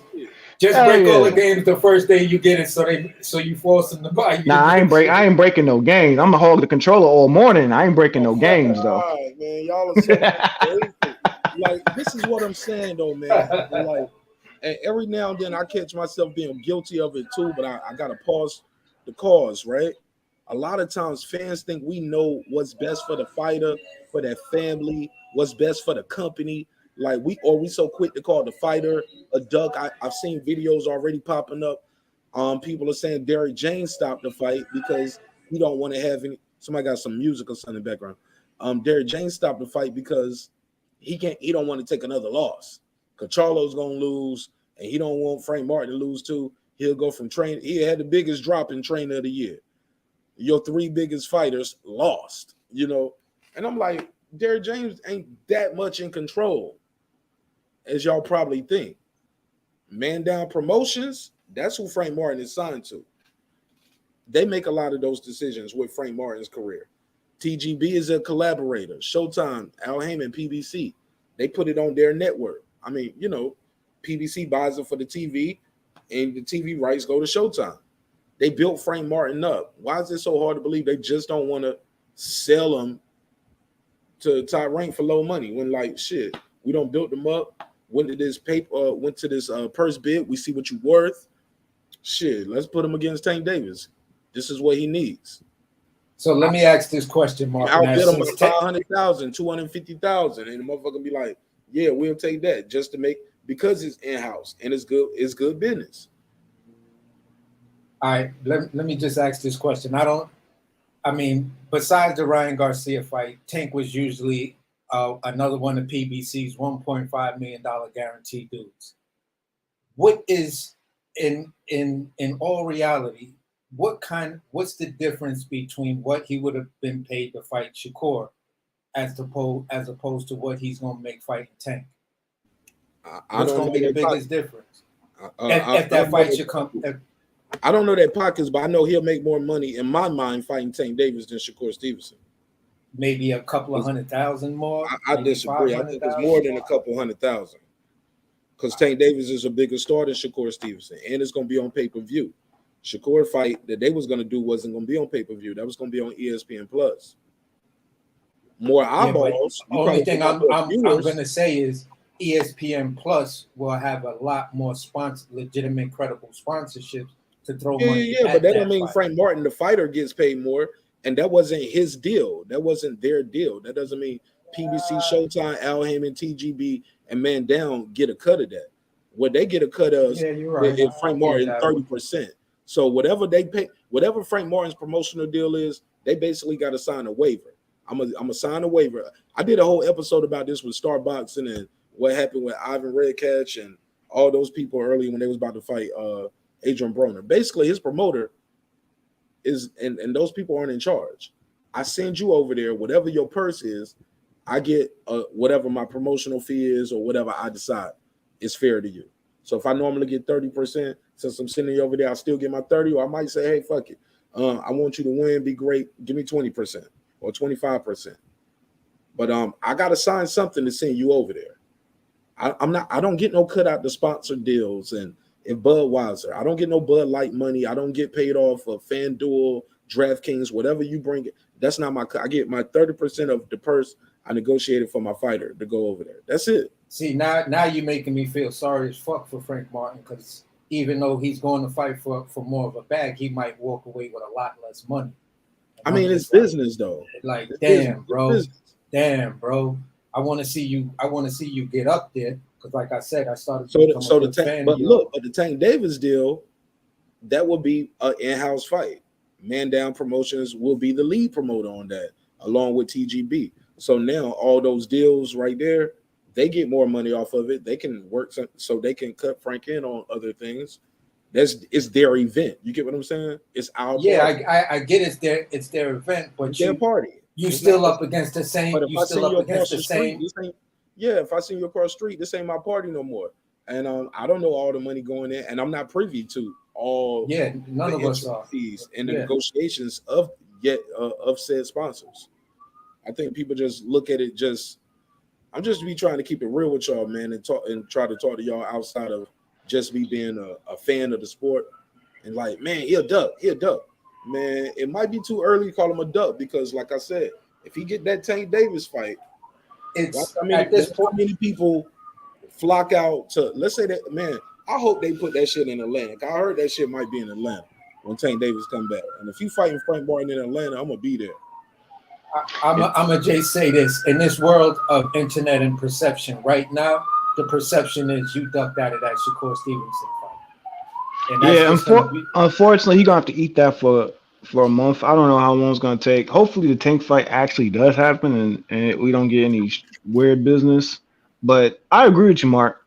I'm talking only in a fan's perspective most of the time when I come on these panels. But I Yeah, will jump into the business world for a second, and I'll admit that fighting Tank Davis is a better move for him. Like I said, I don't think he's going to be at 135 much longer.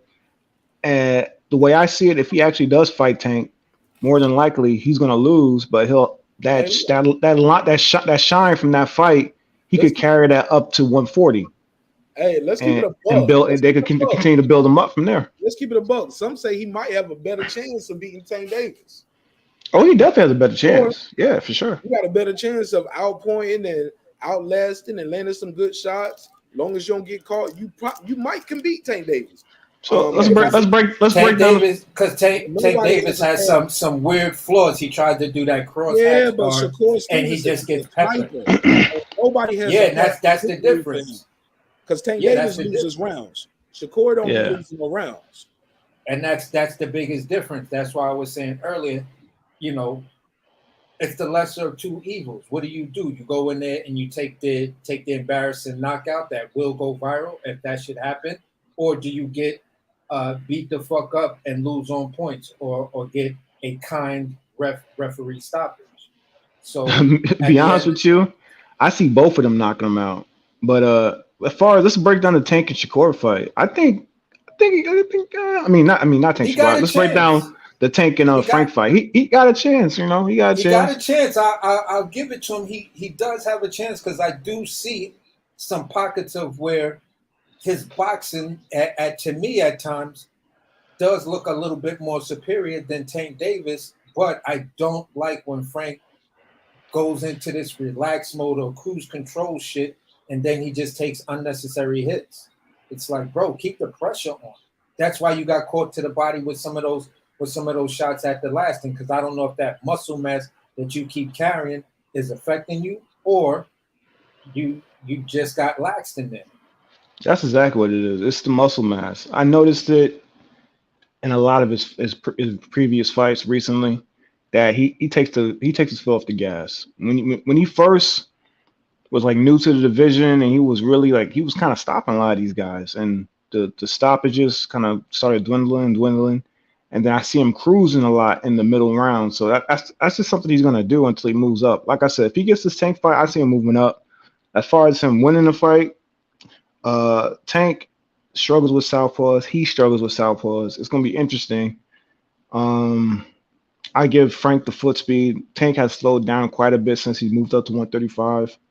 His hand speed is not quite there. He does calculate more punches. He calculates his attack now more than ever. He used to be a mover a bit. He used to set people up with his feet. Now he kind of just waits you out. He'll take one to give one. That's kind of his thing recently. And that might work on Frank because, sometimes Frank sits in the pocket too long and he's liable to take a clean punch or two. So it's going to be interesting. It's definitely going to be interesting. Go ahead. Nah, I'm on the same page with you where he cruises in those middle rounds, and that's where he's going to fall into the danger zone. Again, I don't know if it's the muscle mass or whatever the case may be, but if he can stay with his foot on the gas, remove some of that muscle mass that he has, and go in there, with a pure boxing mentality, it's like beating another black Mexican. You can make that happen because right now, what you just described was kind of like Tank Davis. Tank Davis is a black Mexican fighter. Just comes forward, throws some punches, and a black Mexican counterpuncher. Let me just say that. So at the end of the day, I can give him a chance. I can give him a shot, but it's a fight that I'd have to see. He may be the first guy to actually rock Tank Davis and expose something that another good at fighter would stop Tank Davis on. We gotta stop that narrative though. Like Mexicans only fight one way. Like no, I'm joking. I'm joking with that. I don't mean it necessarily. I was gonna give him a compliment because I think he got he got ever since he moved to 135. I see a lot of Marquez in the way Tank fight. He kind of waits. He sets you up. Like I see it as a compliment. Yeah, but Marquez don't fight like the typical when people say Mexican style. That's what I mean. Forward, yeah. High guard. I'm gonna take one. I'm gonna take two to land my big one. You know what I'm saying? I'm gonna take 3 shots to land one big shot. Tank Davis don't fight like that. Tank Davis got good defense. He slips. He counters. He still has his legs. He can move.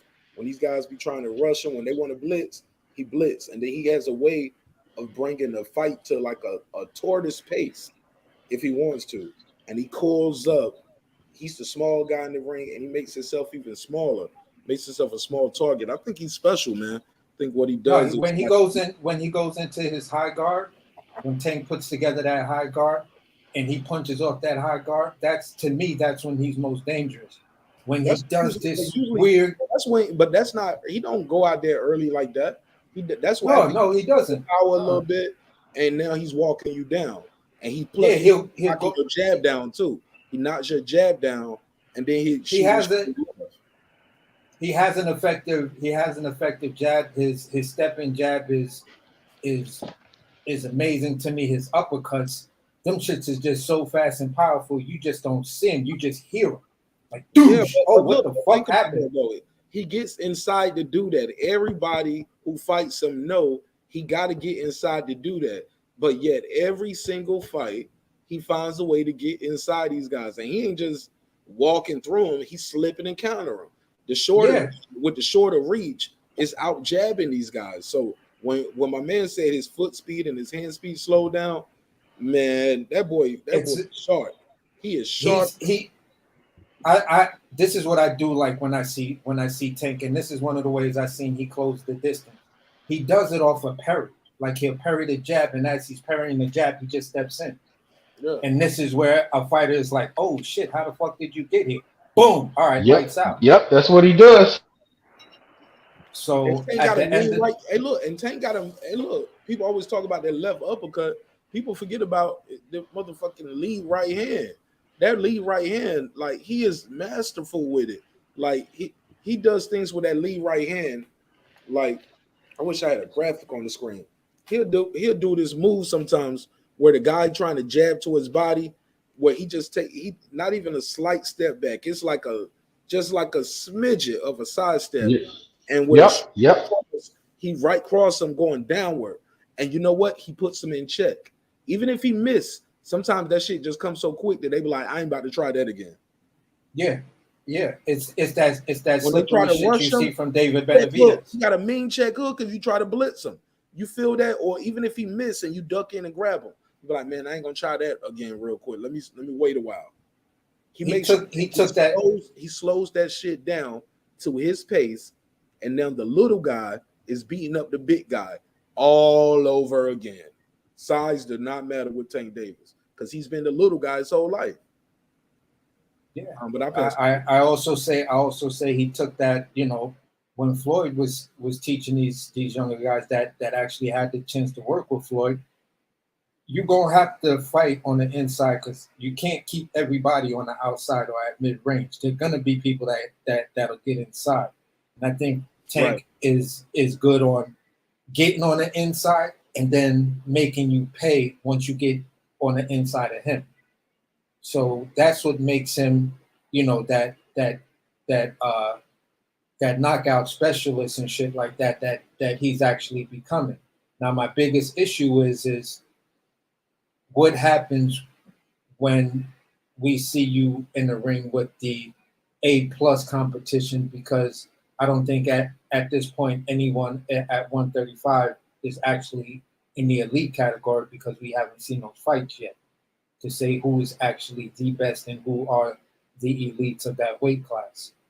You know what I'm saying? But at the end of the day, when he gets in there with an A+ fighter, that's when we really gonna see the true testament of his skill set. And that's why I'm not too I'm annoyed that we can't see Frank and Shakur. But if Tank actually does take the Frank fight, then I'm not gonna be too mad. Like I said, I was already gonna buy the Pitbull pay-per-view because I enjoy Tank's fight, so I will buy that one too. And I think if he's gonna fight Shakur, because I think he's gonna have to fight Shakur next year. The market is closing in on him. Shakur is closing in on him. That date's gonna have to get made. So if he takes this fight as a just get his feet in the water, fight a southpaw in his division. Frank's a good fighter. That'll be a good test for him, and I think he needs it because Shakur's hand speed is remarkable. And his in the way he just knows the distance, that's gonna be a problem for Tank. Coming in on him is not gonna be an easy test at all. That's gonna be a big problem. Not with that length, because he got the length. That's his guy. I think Shakur is Tank's guy. I've always thought that. I like them both, but I just think Shakur beats him. I think psychologically he breaks Tank down mentally and he beats him. Everybody may not agree with that, but I see Shakur a lot like Evander Holyfield, and I see Tank a lot like Mike Tyson, especially the way they was brought up and psychologically how Tank is when he can't out-talk somebody. Mentally, he does something different. I remember seeing it when he was up there with Tevin Farmer, even though I thought he would beat Tevin Farmer. But I don't think they wanted to make that fight because it would have been a more difficult fight at that time when it happened, when Tevin Farmer was running down on him. Yeah, I can agree with that. And Shakur's defense is elite, man. It's gonna be a hard task. It's gonna be a hard task. It's hard to beat somebody with elite defense and they can punch you and you can't punch them back. Yeah, I feel like that, and that right there, that's his kryptonite. Fighting a fighter of that style, that's his kryptonite. I feel Tank. So and they're gonna keep him. They're gonna keep him away from him as long as possible. So this Frank Martin fight will definitely get his feet wet, get him used to a 135 pounder who actually has some speed, some athletic ability. Because it's been a while since he really got any of that. So this will definitely get him up, get him up to speed and get him ready for next year for Shakur. As far as Frank winning the fight, or like I said, man, if he can get Tank into a boxing match, he's gonna stop. If he can somehow get Tank into a boxing match, make him work at a speed he doesn't want to work at, that's his best shot. Take some of the power away. Box him because Derek keep trying to make him fight people. So Frank ain't gonna try to fight him. Fuck whatever Derek's talking about. He already was ignoring him in his last fight. He's not gonna fight Tank. He gonna try to box him to his best of his ability, and that's what he needs to do. Get him into a jab war with you. Make work. Tank gonna take that jab away, bro. Tank gonna take that jab away, bro. Early. That jab is gone. He's not fainting. He's not fainting with it or anything with it, bro. And by not fainting with it, you don't give anybody a chance to see something different. If you're gonna still just throw the same jab at the same rhythm. But this is the one thing that Frank does that will cause. I feel like this is his biggest attribute, his foot speed. And Tank, he got great foot speed, bro. He got great foot speed. But he's trying to make him fight like Earl Spence, and it doesn't work. Yeah, because he's not going to do it. So, Frank, he'll step around. He's not like EJ. EJ will stand in front of the dude and he'll punch his way through it. Frank's not going to do that. If Tank is giving him some pressure, he's going to step around. And he's going to keep stepping around, and he's going to get the situation back to the middle of the ring. I know that for sure. And when Tank fights southpaws, usually he's trying to get you to start a war with him. So he's going to stand there and wait for you to, he's going to try to roll with the punches. He's going to try to catch and shoot with you because he's not trying to chase you around the ring, and you can counter him back. Now, when he's fighting an orthodox fighter, he's going to move around a little more. He's going to play with you a little more. He's going to try to work the distance because he has the lead hand to worry about. When it's two southpaws, he has the lead hand, he has the lead hand. So it's going to be back and forth. So I think Frank needs to just keep stepping around, keep tapping at him, give him to react. Stop, bro. Get him to react to some shots. Go to the body. To sell that damn fight. He getting stopped, bro. I'm just talking as if I was training Frank. This is what I would tell him to do. I'm not picking Frank. Please do not believe this. All I'm saying is step around, go to the body, take some of that power away, and let's see what happens in the later rounds. He's gonna I told Mark when they made that fight, I thought Shakur was gonna stop Frank late. And Mark was like, nah, I don't think so, but that's what I thought. He's gonna have to step around because with both of them fighting in the same stance, it's going to be a lot of foot stepping. So you don't want to get very athletic fights. You don't want to have Tank step on your foot and be throwing power punches at you. So you're going to have to keep trying to make Tank circle, and you're going to keep trying. I would tell him keep circling away from the power shots or whatever, and just keep shooting your jab, giving them angles. You know what I'm saying? Roll with some of these punches. That's the only way I could see him. He's got to go to a boxing master class and put it together. Now I don't know if Derek James, if that's his actual trainer, has that ability to teach Frank Martin how to fight against Tank Davis. And that's why I'm gonna go with Tank to win that fight, and I just don't see Frank Martin being able to win, because if Derek James your trainer, Derek James ain't never fought like that either. You feel what I'm saying? So I know what you're saying. It's you fight how you train, bro. That's how you get facts. You fight exactly how you train. And I kept saying that when I watched him in his last fight and he didn't throw no feints or nothing.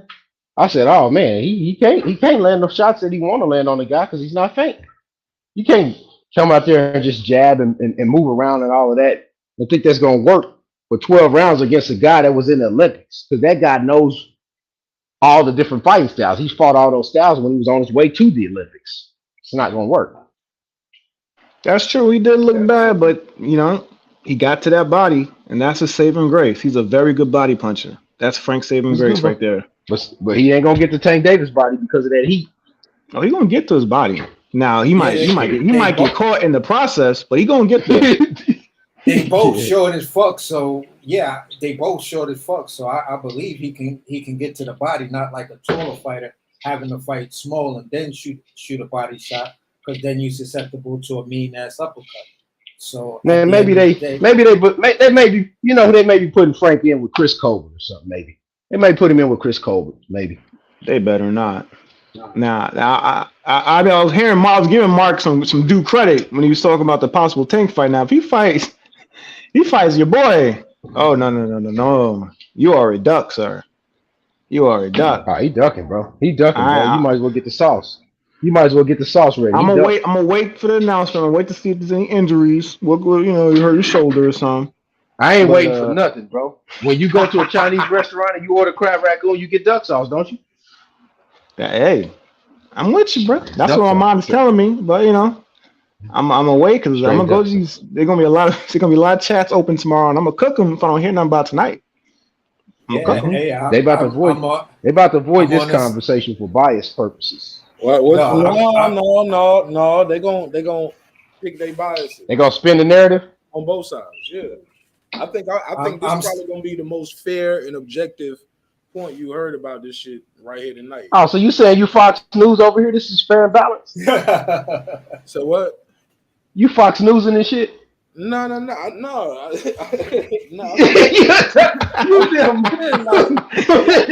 Marq Nash Carlson. Marq Put a Nash case on Carlson. him.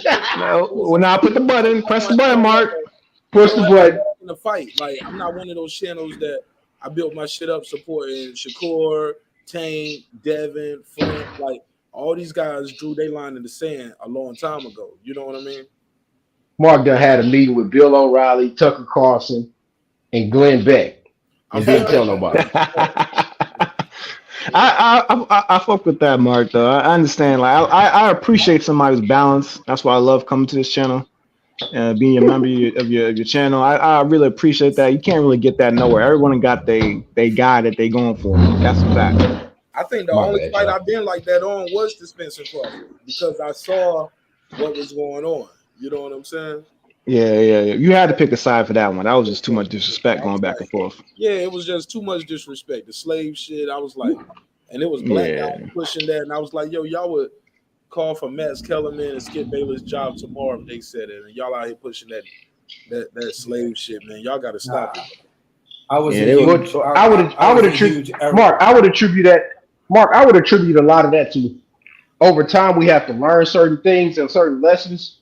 So maybe some people had to learn that lesson because during that whole time, a lot of people was doing what they did, but what they realized after the loss is that hey, you know, Terrence Crawford's black too, right? Yeah, it's classic from hip hop. It's East Coast, West Coast, Biggie versus Pac. Nas versus Jay-Z.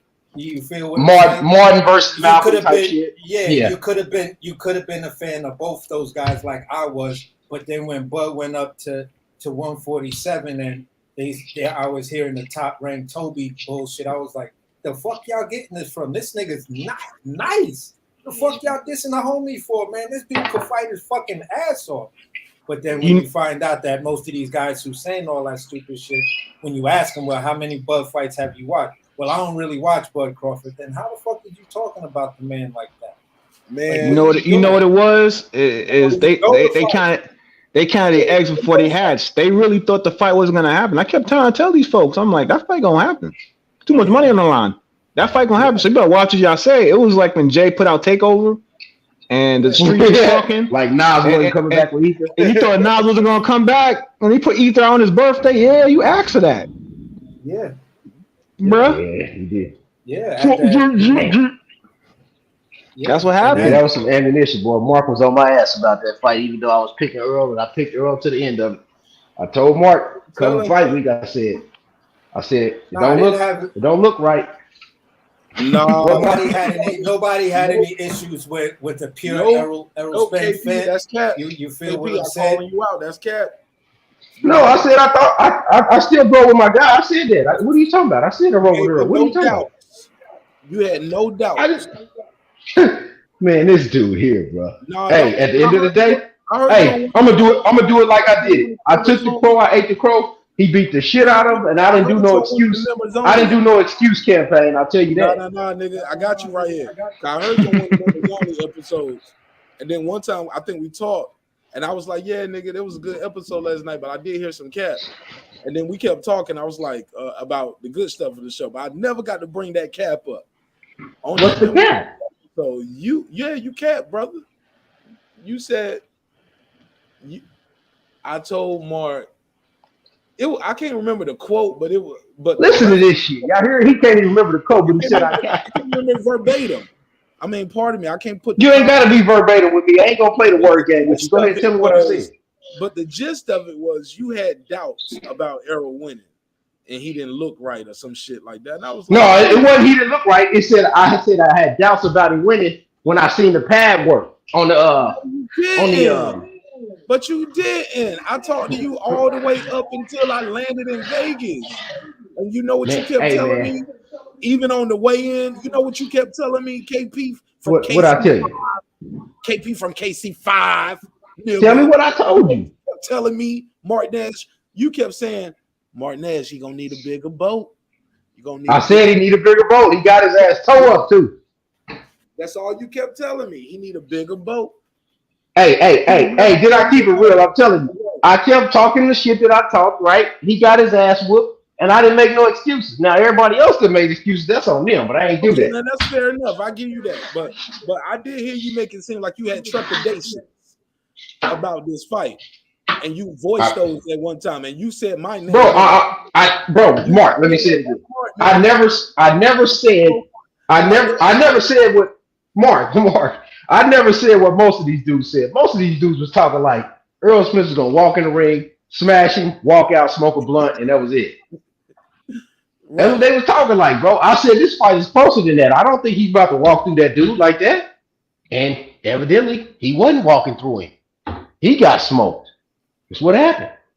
And I didn't make no excuses. Now everybody else might have made some excuses, but I didn't make them. You didn't make no excuses. Huh? I can respect that. Like you saw this coming and you voiced that to me. I was like, no, I didn't say I saw this coming. No, I never saw him dominate me like that. No. No. You missing it. You did not say he didn't look right. I saw something. I never said that. Like everything you told me was you need a bigger boat. You need a bigger boat. I said, bro, he gonna lose, bro. He gonna beat this dude. You need a bigger boat. You should have voiced it. I ain't going fishing. I ain't going fishing no more. Fuck you, Mark. You should. Like, you know what, Mark? Maybe Bud does stand a chance. Possibly, maybe he could pull this off. We never said that, KP. You never. You said no. You should have voiced it, KP. His media workout was garbage. Straight garbage. Every example I gave you. You said, nah, you got him. Even up to the media day. Shit, I was talking to what's my boy?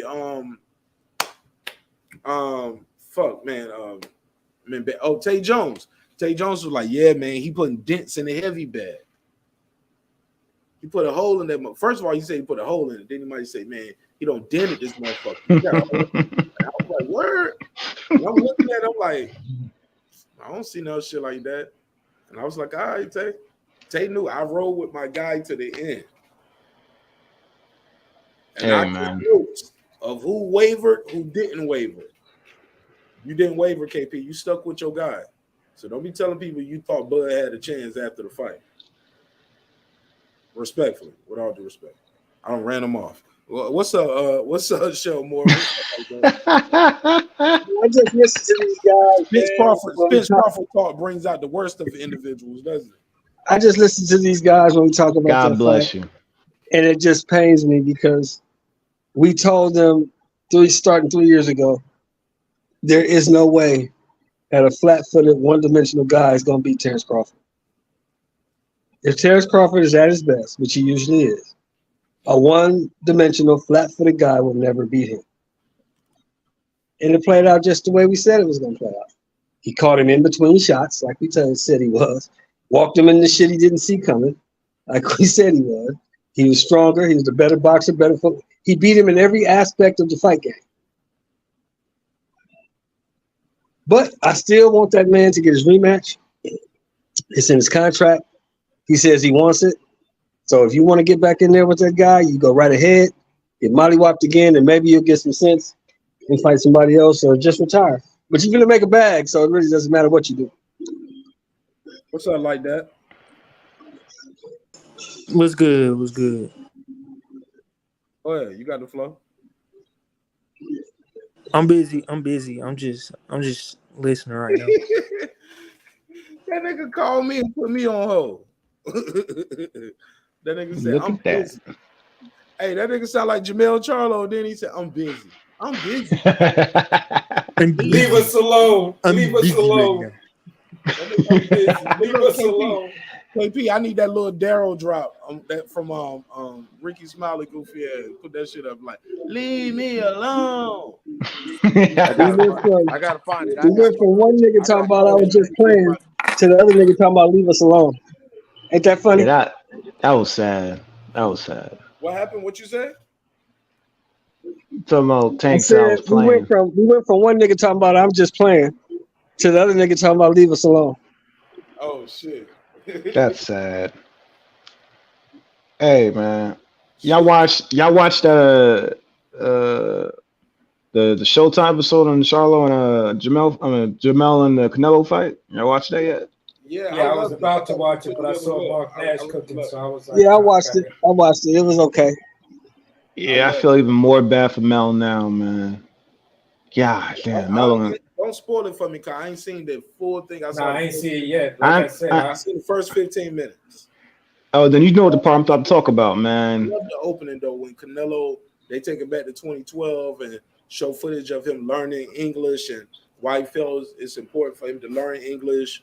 You know, making most of his money in America and trying to connect with American fans. And Hmm. just seeing that journey, then it went back and forth for a little bit. But I saw like the first 10 to 15 minutes. But overall, what did you think of it? Man, it's all bad for Mel. Canelo looked good. He looked fresh. He got his speed back. Canelo looked good. And Charlo looks slow as hell, man.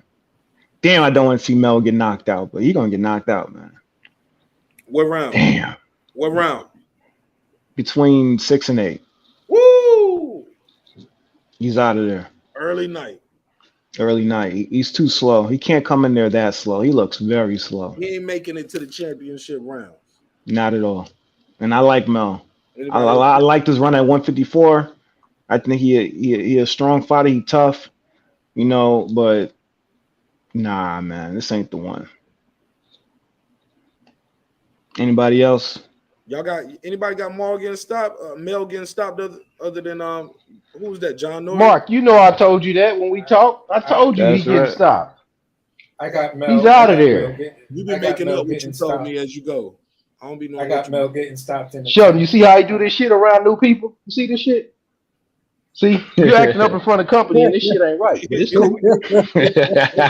That's what they say about me, man. That's what they say. Cool. I dump all my old people for new people. That's what they Man, say. that's some shit, boy. I've always said if Mel don't make him make Canelo respect him within the first 6 rounds, he ain't making it to the 11th and 12th round. I think he gets stopped like 9 or 10. Here's the thing, though. I don't think his power is go ahead. My bad. Nah, because I was gonna say was the thing I've always appreciated about Canelo. He's one of those throwback fighters that punches you any fucking where the punch lands.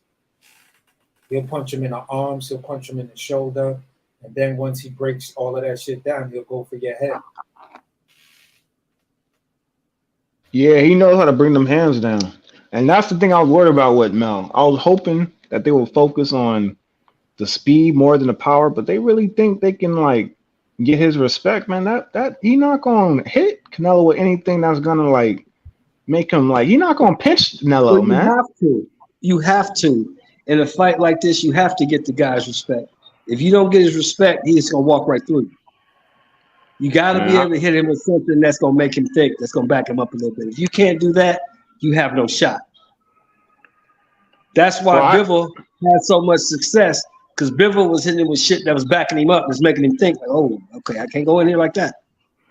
No, but Bivol has better control as far as controlling your hands. He controls your hands and everything that's coming back. See, when Canelo steps, what Mel's gonna do? Mel's gonna step to him, so he's gonna step right into the zone, and he's gonna get caught with that left hook. That's what's gonna happen to him. That's a fact. I love her comes fast too. But that's the thing. That's the thing, Shelton. I was hoping, because me personally, I don't whatever muscle he puts on, I don't think that's gonna hurt Canelo. Also, I'm thinking his only chance is to use speed and to just use his feints and just move around a bit and see if he can drag him into the later rounds. Get that gas tank depleted, and then see what you can do. But his only shot is to get to late rounds, because we know Canelo gasses out around round 8. We know that. That's why he should have tried to box him. He should have tried to box him. Yeah, but he's not slow. But you gotta be able. But also, you can't just go in there boxing. You gotta be able to keep that dude off you. If you watch Bivol, Bivol was boxing, but Bivol also hit him with shit that made him back up. Bivol is a better boxer than Mel has ever been. I'm gonna tell you this thing. Bivol's a bigger guy. He's a bigger, stronger guy. He was too big for Canelo. Canelo had no shot. It's the boxing. Too small. He's controlling his hands, though, bro. That's what I'm saying. Like Mel and them don't control your hands. What I'm saying is this: When they punch at you, and they're gonna be there for the receipt. That's the problem. He's gonna punch and be there for the receipt like he was with Castano. Remember, Castano caught him and hurt him. He's gonna be there for the receipt after he throws the jab right hand. He's still gonna be standing there. That's like Tony Harrison. Tony Harrison is not near the boxer that Canelo Alvarez is, but he's still damn good as a boxer. I was just gonna come back in and just keep saying Canelo is one of those throwback fighters that hits you anywhere, and then he goes for the head. I don't think Mel has faced a fighter that's doesn't have a problem punching him on the shoulder and punching him on his arms with conviction. This is where where it's not necessarily going to matter whatever what Mel does if Mel doesn't control the distance to make it to the later rounds. Bivol controlled him with controlling the distance and shit like that in all the earlier rounds. He kept him on the outside and at mid range. If Mel can't do that, it's not going to work out well for Mel. But why was Bivol able to do that? Because every time Canelo tried to step in, he got hit with something, and he got hit with something else solid. Exactly. You know what I'm saying? So he had to back up. But he also has the speed. See, both these guys got power, but Bivol got reach and the speed and the boxing accuracy. It's like there's a lot of things going against Canelo in that fight. He was hoping that he could break him down and he could just, get the fight in his favor. But if you can't break the dude down and he's a way better boxer than you, and he's bigger than you, and he's faster than you, that's a tough night. Yeah, and I was hoping that Charlo would have some of that on his side, but he don't have no speed whatsoever. He looks so slow. The biggest thing going against Canelo in that Bivol fight was he's just too little for that guy. That's why Bivol told him at the end of the fight, they asked him, do you give yourself credit for this victory? He said, no. I don't give myself credit for this because he's too small. He doesn't belong up here. This is not his weight division. And that's why he said he wanted, and he also said he wanted to go down to 168 and fight Canelo. And Canelo didn't want it. And Canelo didn't want it. Don't leave that out. Yeah, might be more than that. Might be more than size then. But another thing with Charlo is he's not as polished as Bivol, man. Like Canelo's gonna see all them punches coming a mile away. Here's the thing: Mel used to be polished like that. It's just so funny though that now.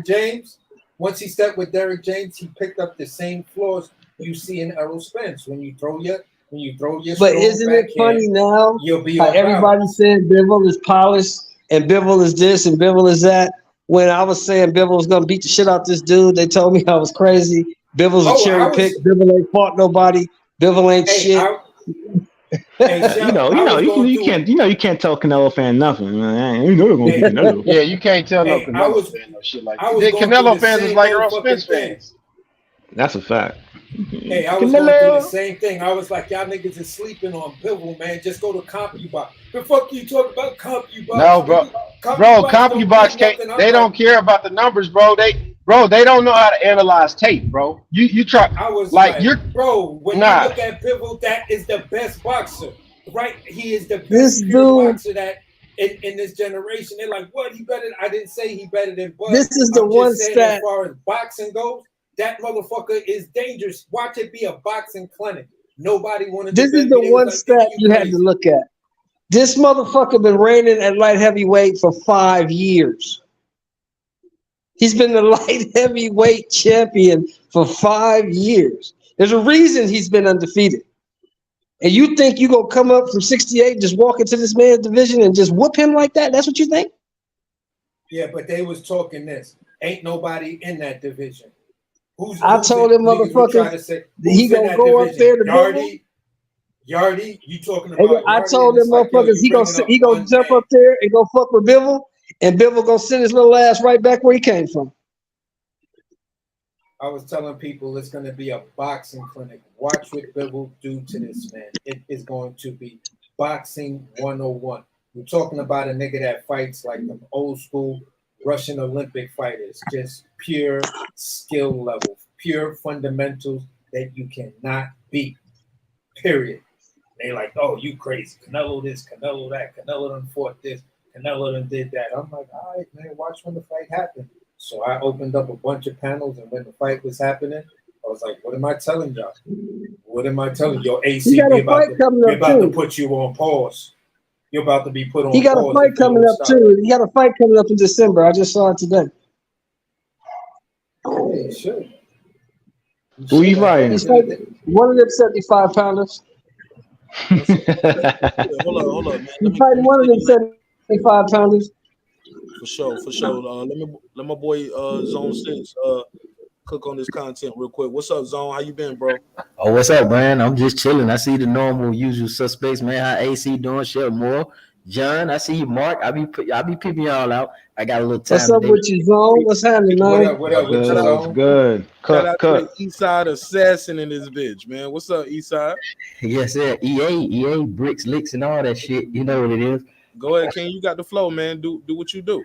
Well, that was it, man. I was just coming in listening real quick, just to What's your take on the lead topic before you get into the one we were just talking about? Frank Martin, is he ducking Shakur, or does he have something bigger down the line? Is it possible that Man Down Promotion used the purse bid as a negotiation tool to, go back to TGB, PBC, Showtime, and say, hey, look, this is what we worth. Can we get Tank Davis or Pitbull Cruz for this amount? And they decided to pull him out. Or is it straight up, nah, they scared he gonna get beat up by Shakur? I think they probably just overstepped some boundaries, man. Because that's woulda, shoulda, coulda, if and fifth. Yeah, he could have something else in the works. He could be, but right now, as it stands, I mean, dog, that's a good fight. That's a good fight for anybody. I mean, and so is the Tank Davis fight. But if we're gonna say that he stepped over Shakur Stevenson to fight Tank, it really still don't matter, because at the end of the day, he got to fight both of them. Like, it ain't like this notion that we got to just do one fighter and move to another division. That shit getting kind of old, bro. Like, niggas need to really be going through these gauntlets. So, like, even if you go fight Tank Davis, man, you got to come back and fight Shakur Stevenson. It ain't no one or the other. No, man, we need to see a run. You know what I'm saying? So I don't know why you would pull out the Shakur Stevenson fight if it's sweet and you think you're gonna beat him up and you got hands. Then you move the Tank, because it's gonna be a bigger fight if you whoop up Shakur Stevenson. That way he's out of the way. But now you kind of put a dent on it, because now it's like you're ducking Stevenson to go to Tank. You're unproven and if and all that. It's just weird. Just beat up Shakur Stevenson if you really bought that or you really feel that way, and then move to Tank and then whoop him. Because I'm under the impression that he feels that he can beat these guys unless he don't. So when a dude do this kind of shit, it makes me feel like you don't feel that you can beat these guys, and you need certain provisions to make that happen. You feel me? So that's just what I thought. Okay, no doubt. I got to get your take on this too, because I ain't talked to you in a minute since the fight been announced.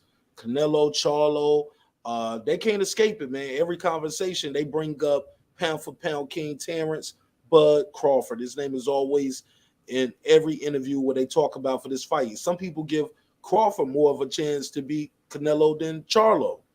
Click on that. What you think? Yeah, I absolutely agree with that. I got Terrence Crawford actually having a easy time against Canelo. I don't think it's going to be as hard as what people think. Styles make fights, dimensions make fights. I've seen Canelo just struggle with Cotto, your Lauras, your Mayweather. Khan gave him some issues with the hand speed. He don't have problems with beating up big body Benavidez, Charlos, big body European guys, to be specific. Like, Canelo does well against all these guys that you described, but let's look at their phenotype and their actual place of residence. He's beating up people from Wales, England, and all that kind of shit there. Like, these big body, long, goofy, no offense, but white boys.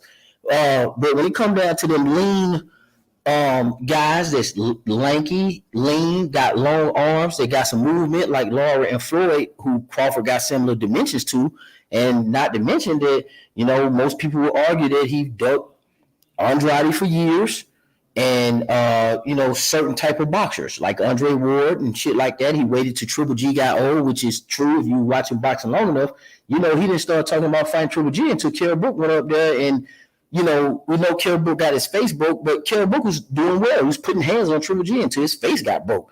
After that, everybody started wanting to fight Triple G. Kovalev, we had weight stipulations on that. So I think Crawford is going to fill out at 168. I think he's going to pull with some people may think it's an upset, and they're going to be surprised again.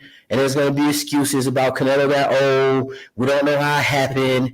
Your boy's on steroids. And I'm gonna close with this. If Crawford does random blood and urine tests against Canelo, it's absolutely no way that Canelo beats him because everything's on the up and up. Canelo likes to do slick, sneaky shit, and no disrespect, but let's call a spade a spade. We could get tainted tacos, and I don't want him to be able to go in and reap any fucking cheating benefits against Crawford. If he is stripped of any possibility of cheating and doing some scumbag shit, Crawford whoops his ass. The only chance that I give Canelo, if Terrence Crawford is asleep at the fucking wheel and he allowed this guy to come in here semi-tested, untested, unverified, I want you to check his gloves. I want you to check everything dealing with Canelo because Canelo would do anything politically to save his bacon. And if he don't do that and Crawford check those balances, this is a stoppage. This is a stoppage. So wow. Okay. Yeah, we could. Anybody want to respond to that? Anybody want to respond? Shout out to Zone 6. This motherfucker Zone 6 came in here with a firebomb, didn't he? We could. I'm with him. I'm with him. Hey, look, no, we cooked on that on his last show. Sound effects. He came in. Damn, I ain't even in the studio. I wish I was able to be like, God. That's how you do an opening statement, motherfucker. But go ahead, pass around. Anybody want to respond to that? No, I'm gonna just say we cooked on that on his last live, and it was a crazy live, a 2.5 hour live, and me and Zone, we even broke down at each distance who wins, and at the end of the day, we was all saying on the inside we give the slight edge to Canelo, but at medium range to outside is gonna be a 9-3 scorecard. Medium range, he gets stopped. If that fight stays at medium range, fighting a Bud Crawford, you get stopped. On the inside, that's where you give Canelo his best chances of actually winning if Bud winds up sleeping or does some silly shit and then gets caught by Canelo. You feel what I'm saying? And at the end of the day, that was pretty much the general consensus of everybody that was on the panel, even those guys who really like Canelo. I'm gonna add to it, man, to make everybody get a better warm and fuzzy. We gotta get out of this notion that everything's a fucking miracle. These guys are humans. These are not gods. Okay, these guys are blessed to sit home all day and think about boxing. Okay, so Crawford is 5'8" with a 74-inch reach. He's clearly powerful in both hands. He has an IQ.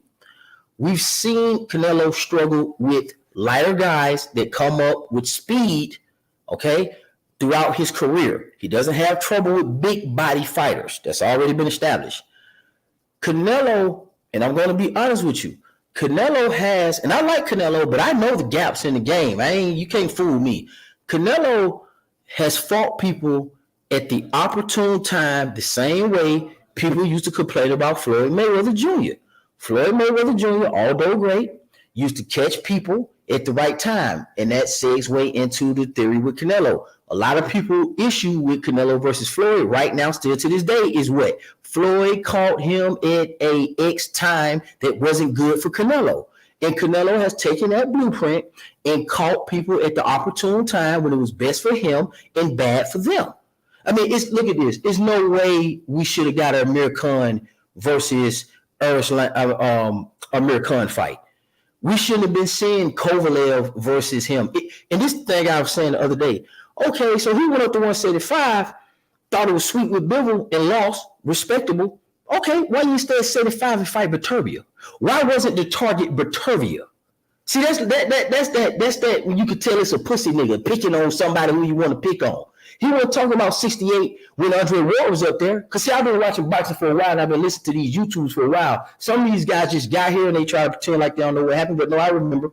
So what I'm saying is when Ward was at 68 and Adonis Stevenson was splatting people's brains at 68 and 75, Canelo, oh no, he's too small. You know why? Because a long time ago, we asked this question. Because we were saying Canelo always picks on little fighters, and then people was like, no. So we've already had this war before some of you guys knew, so don't let them fool you.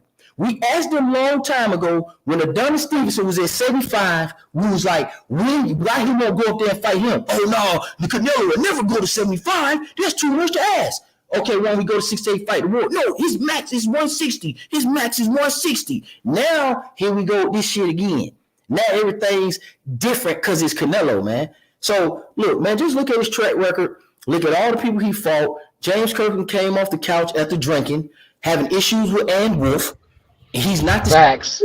Because we've been watching. Preach, my brother. He fought Amir Khan, who we know his weakness is his chin. Every last one of us can beat Amir Khan if we catch him on the chin, and we're not professional boxers. Let's knock it off, okay? He ducked Andre Ward. Andre Ward tried to get him into a fight. People act like they don't remember that, like he was Ward picking on Canelo. He didn't really start going to fight Triple G until after the Kell Brook fight.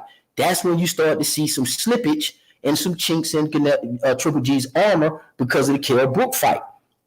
Then they was talking about him versus, and I'll pass through out. They was talking about him versus Earl Spence and how much of a chance Earl Spence possibly had. But now Crawford don't have a chance?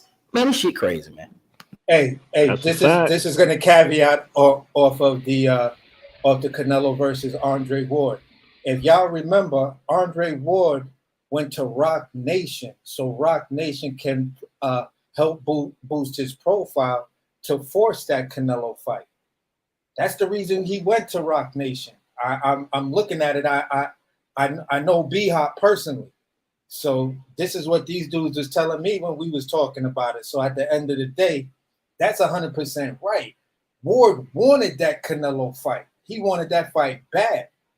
And Canelo, from what I was hearing, Canelo kind of wanted that fight, but I think he was with De La Hoya and them still at the time. And, you know, they tried to steer him someplace else, or they made the statement, oh, Andre Ward needs to build up his profile so the money's right for the fight. Some weird ass shit like that. Look at the guys. Yeah, I remember that time, and Andre Ward would have stopped both of them dudes, and they knew it, and HBO knew it. That's why they kept him away. So they made sure Andre Ward didn't get those type of fights. After what he did to Chad Dawson, they all was shook. They was all shook. It was all shook, bro. At the end of the day, they knew he would have got inside on them dudes and broke them down. Whether it be Triple G or Canelo Alvarez, he would have got inside on them and beat the shit out of them. They knew it. That's why they forced him up to 75. Seeing Andre Ward get dog mode against Canelo, that would have been a sight to see, man. Golly. Even Canelo don't believe that shit. You must was gonna give him some of that Balco shit. Here we go. Yeah, Canelo can't be. You got to watch Canelo, man. Canelo got a history. I mean, they just, a hoe is a hoe. Shit. I mean, he got a history. Hey, Zone. They don't remember when he was in there with Love More Than to Do. They don't remember them fights. Not Ricky Hadden, but Matthew Hadden, the brother. Matthew, the bar fighting brother, right? The bar fighting brother, not Ricky, Matthew. One that a catch weight too for a title or some shit, and they do something like that for him. Yeah, they hit him for a title. He got wobbled like 155 or some shit like that. Yeah, they don't remember that Canelo created the 155 weight class, do they? Listen, I got respect for Canelo, man, and I understand, boxing is a tough sport. But when we break it down, I'm rooting for Crawford. So when I'm looking at the assessment, bro, I got to break down the weaknesses that I know. I mean, I ain't gonna really give nobody else these arguments until it's time to get these arguments. Let's keep it a buck. Crawford on the outside is better. No one gives Canelo a chance there. In the mid-range, Crawford is the best in boxing. Bivol probably second. And in the inside, what we hope for, man, we hope that Canelo is strong like y'all say. We hope that he's too much for Crawford on the inside. But we just heard this last fight as if though Earl Spence is the strongest man on earth. But y'all got to remember something, man. This guy deadlifts 300 to 400 pounds. I don't know why people don't understand what strength really means, but when you're pulling from a deadlift position, man, you are a pretty powerful fucking man, dog. Like, and I know Canelo is supposed to be big and 168. Listen, dog, 168 ain't 300 and 400 pounds. I'm just letting y'all talking like as if that we're saying Crawford can go up here and beat Beterbiev and Deontay Wilder and Tyson Fury. That's not what we're saying. Facts, bro. Thank you, bro. We're saying that Canelo is in the physical dimensional range of fighting Crawford. They both 5'8". Crawford got longer arms. We see 3.5 inch reach, John. Exactly, and he's faster. And all this, I don't know what he gonna look like at 168. Okay, he gonna look bigger than Canelo. He's gonna look different, and everybody gonna start having an issue with it. I'm telling you, man, this guy gonna go put on his weight properly because he lives the fighter lifestyle. He's already in shape for the rematch for Earl Spence. The dude is posting pictures with a 6-pack, talking about he finna murder this dude again. Hey, and he did that deadlift in chancletas and skinny jeans. It's like, bro, stop playing. That's a fact, though. And you know, it's funny how things switch up, because when they were talking about Earl fighting Canelo, they had no problems with nobody moving up to 168. It was like, oh, we do a catchweight, Earl gonna beat him up. They had all the confidence in the world. So I don't know why people questioning Crawford, especially after he done put hands and feet on Spence. Hey, bro, when they was mentioning that fight for Earl Spence, I told people he better not ever go fight no damn Canelo. They lost their damn mind. And another thing too, I mean, Crawford gonna put him in that judo when he get in the inside. I don't see Canelo really working in the inside like that. The best chance he got is possibly catching him with some counter shot if Crawford gets too busy. That's his only chance of winning. I don't see him doing much work in the inside. That judo gonna be strong. He don't get nothing on the inside. He gonna smother all that shit. Like Canelo has a nasty hook. That left hook of his, I can appreciate that, because even when he working out with homeboy with the big bag and you just see him switching up, douche, shit sounding like a shotgun blast. I'd like to see that. That's the one part of Canelo when he training. I'm like, yeah, that shit do look pretty. But go ahead, sorry. But when it's all said and done, you feel what I'm saying? And you just look at the overall skill set. I still got to go with Bud, man. Yeah, he got a fluid left hook, but I feel like Bud's he's just gonna break him down, man. He gonna get him, start counting him. He's gonna make him work a little more than he's used to. And I feel like he's the biggest guy. He has the biggest chance of really exploiting Canelo's gas tank. And when he starts gassing, because I noticed in a lot of these fights, Canelo has a great chin, but when he's tired, he can be knocked out.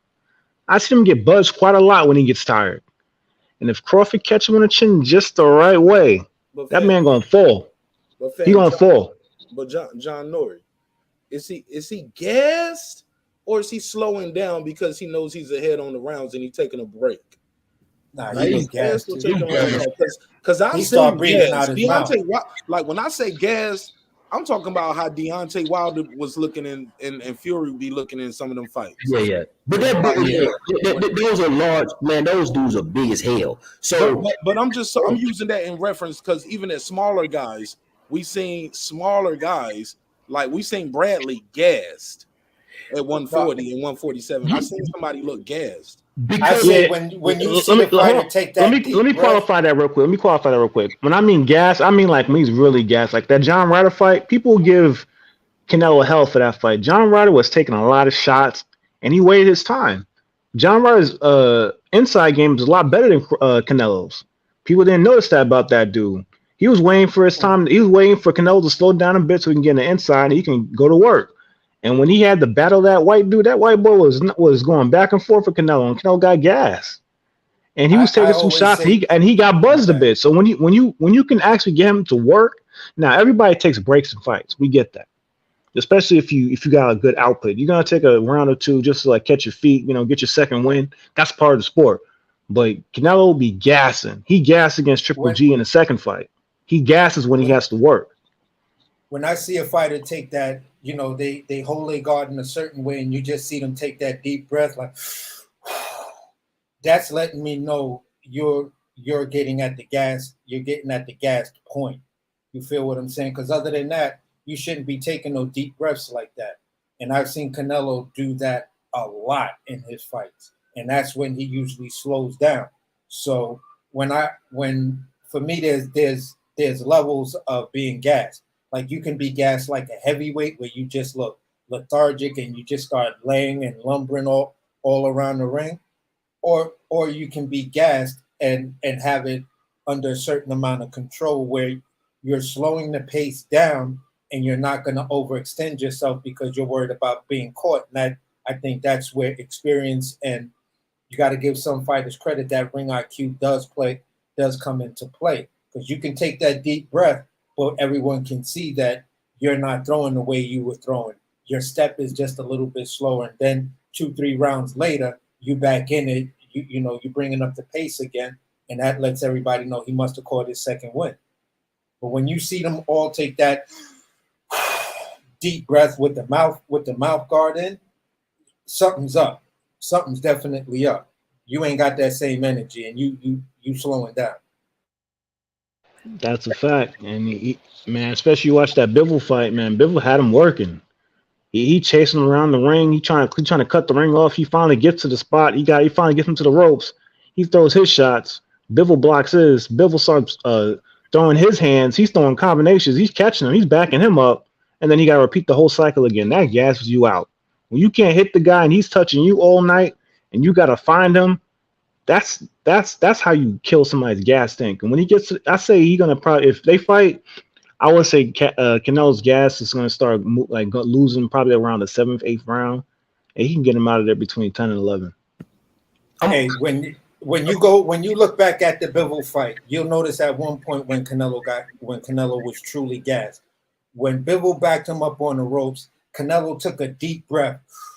And then you see Bivol see him take that deep breath, and he rushed in and threw that mad combination, like that 6 or 8 punch combination on Canelo. Bivol knew at that point he was gassed because he took that deep breath like that. And he was like, yeah, this motherfucker tired. Yeah, Crawford going to be able to peek that out too, because he's a dog. He can peek out when you starting to wilt. And Canelo better have his ball screwed on tight that night. Listen, and I'm going to say this about Canelo. If Terrence Crawford is stronger than Canelo on the inside and he push him around to show us any indication that he's the bully, which I suspect, people are going to just be angry, bro, to be honest with you. I think we're watching potentially the greatest boxer in our era. And I don't think we're recognizing that now because we're in the moment. It's like the people who was watching Ali, they hated Ali, you draft dodger and stuff like that. And then after the fact, everybody appreciated him. Same thing with Roy Jones. I grew up with Roy Jones. I grew up also with Floyd. People hated Floyd. People didn't start liking Floyd till recently of the back end. People hated Pacquiao. People don't know that. People hated Pacquiao legitimately. They just didn't think he was the guy. When he was fighting Morales and Barrera and all that kind of shit, man, they was like this. They didn't like him. So they was making all those claims he was juicing back then. Yeah, exactly. And they just didn't like the fact that he was beating some of the historical Mexican guys. That shit wasn't favorable, bro. So, I think we're watching Crawford do things that we're not going to appreciate until after the fact. And another thing, I'm past the rock, is that the issue is never for these all-time greats to go up. For instance, Holyfield went up, had success. Usyk went up, had success. Roy Jones went up, had success. Shane Mosley went up, had success. Adrian Broner had success. It's a natural thing. That's never the problem. The problem is when the fighter try to go back down after the fact and they play both sides of the fence. For instance, Shane Mosley played both sides of the fence, and that's when he started to lose. He got too cute with the weight. And that's when Ricky Wright, Vernon Forrest put them hands on him. Broner got too cute with the weight, not staying in shape, going back to 140 instead of just locking in at 147. Holyfield had to stay at heavyweight, so you saw him sustain it. Roy Jones jumped up. He was trying to fight Mike Tyson and Lennox Lewis, but they told him, man, you tripping, Roy. We're not gonna let you do that. He went back down and he lost. It's the people. Look at Amir Khan. He go up, he go down. It's when you go up and go back down. That's why Charlo's playing it smart. Charlo's like, no, I'm not going back down. Because it's the going up and come back down and going back up is the problem. But when these guys go up, there's all-time great Sugar Ray. Look at all-time greats that move up. They have success, bro. They have success. That's a fact. To be fair, I Don't did forget, just my boy. Hold on 1 second. To be fair, Zone, I did hear Charlo just do an interview talking about defending his titles at 154. But we can table it there. But I agree with you 1,000%. That's the main problem going back down. What do you guys think about the question on the docket right here? Should Canelo give Bud Crawford a title shot? What does he gain? Is it a lose-lose for Canelo? It's not like Crawford is the biggest draw in the world, right? He's getting a lot of notoriety now. So I have no doubt in my mind his next fight is going to be a major event because now people know about him more than before. So, but why should Canelo give him this shot? Because that's his best. That's his best. That's the only fight he really has on the table that could generate the super big bucks. Unless Benavidez, not even close. Unless he rematches Bivol at 168. Bivol at 168 or Bud at 168. That's Canelo's best options. Benavidez, to me, even though I want to see that fight, and I'm picking Benavidez to win, my biggest issue is at this point, Benavidez to Canelo is what Jerome Boots Ennis is to Bud Crawford. And I'm just speaking on it as a fan base. You know, I just don't. It's just not going to be there. Yeah, I kind of agree with that. You know, it's up to Canelo to pick his poison. I mean, I don't think, from what I'm hearing, PBC is not really offering Benavidez with this 3-fight deal. I mean, I haven't really been hearing his name that much, so I've been hearing a lot of Charlos, and that's about it. So after you taking care of Mel, I doubt Mo will be ready. Crawford might be coming off a big win in December. It's going to be tough to say no, especially if Crawford says, I'm willing to jump from 154 and the bag is right. It's going to be tough to say no. Especially if Crawford beats Errol. They fight again and he beats him again. Well, like, I have no doubt when he beats him again at 154, it's going to be a lot of talk like, hey, you just fought this guy coming up from 154 to 168. Fight this guy. Because Crawford has a lot of momentum. He'll have even more momentum with back-to-back knockouts of Errol Spence. I think he'll stop him again early. But go ahead. Anybody else got anything on this topic before we slide? Like, what do y'all think about anybody else? Why should Canelo give him a shot? What does Canelo gain? Okay. Number one pound for pound in the world. That's the main thing he'll gain. He'll actually beat a 2-division, undisputed champion, number one pound for pound in the world. Mark, you good? Make sure Mark, the host, good. Because he kind of cut out, I don't know. He got 2 profiles up there. Well, go ahead, cook, AC. We'll just hold it down till Mark get back. Go ahead. Go ahead. No, I was just saying what he gets out of it is he beats the guy who just the first guy to break that glass ceiling in the 4-belt era. You feel what I'm saying? 2-time undisputed in two different weight classes, 3-division lineal champion, and the actual real number one pound for pound fighter in the world. Canelo gets to, if he beats him, you could ride out with that and not have to worry about Bivol or anyone else. You just made a shitload of money off of this fight because that's going to be your biggest payday fight. Okay. Yeah. So, Mark, we got you. We see you switching low. We'll hold you down until you get back all the way ahead. We got you. So, I agree. I think there's a lot to gain. I don't look at this as a play fight for Canelo. I think Canelo will take the fight because it's what he does. He tends to favor what he thinks is the road less traveled. And I think he has all the advantages over Crawford. I mean, he's expressed that. He said that his weight class is for a reason. He thinks he's the, better fighter, essentially. He was being respectful to Crawford, but he kind of think it's a joke for him to kind of come up there, or he don't expect him to come up there, or he's saying to himself that he won't get any credit. That's what he's saying. So I don't even know if I don't know what dividends that'll play in the fight because you got to take Crawford serious.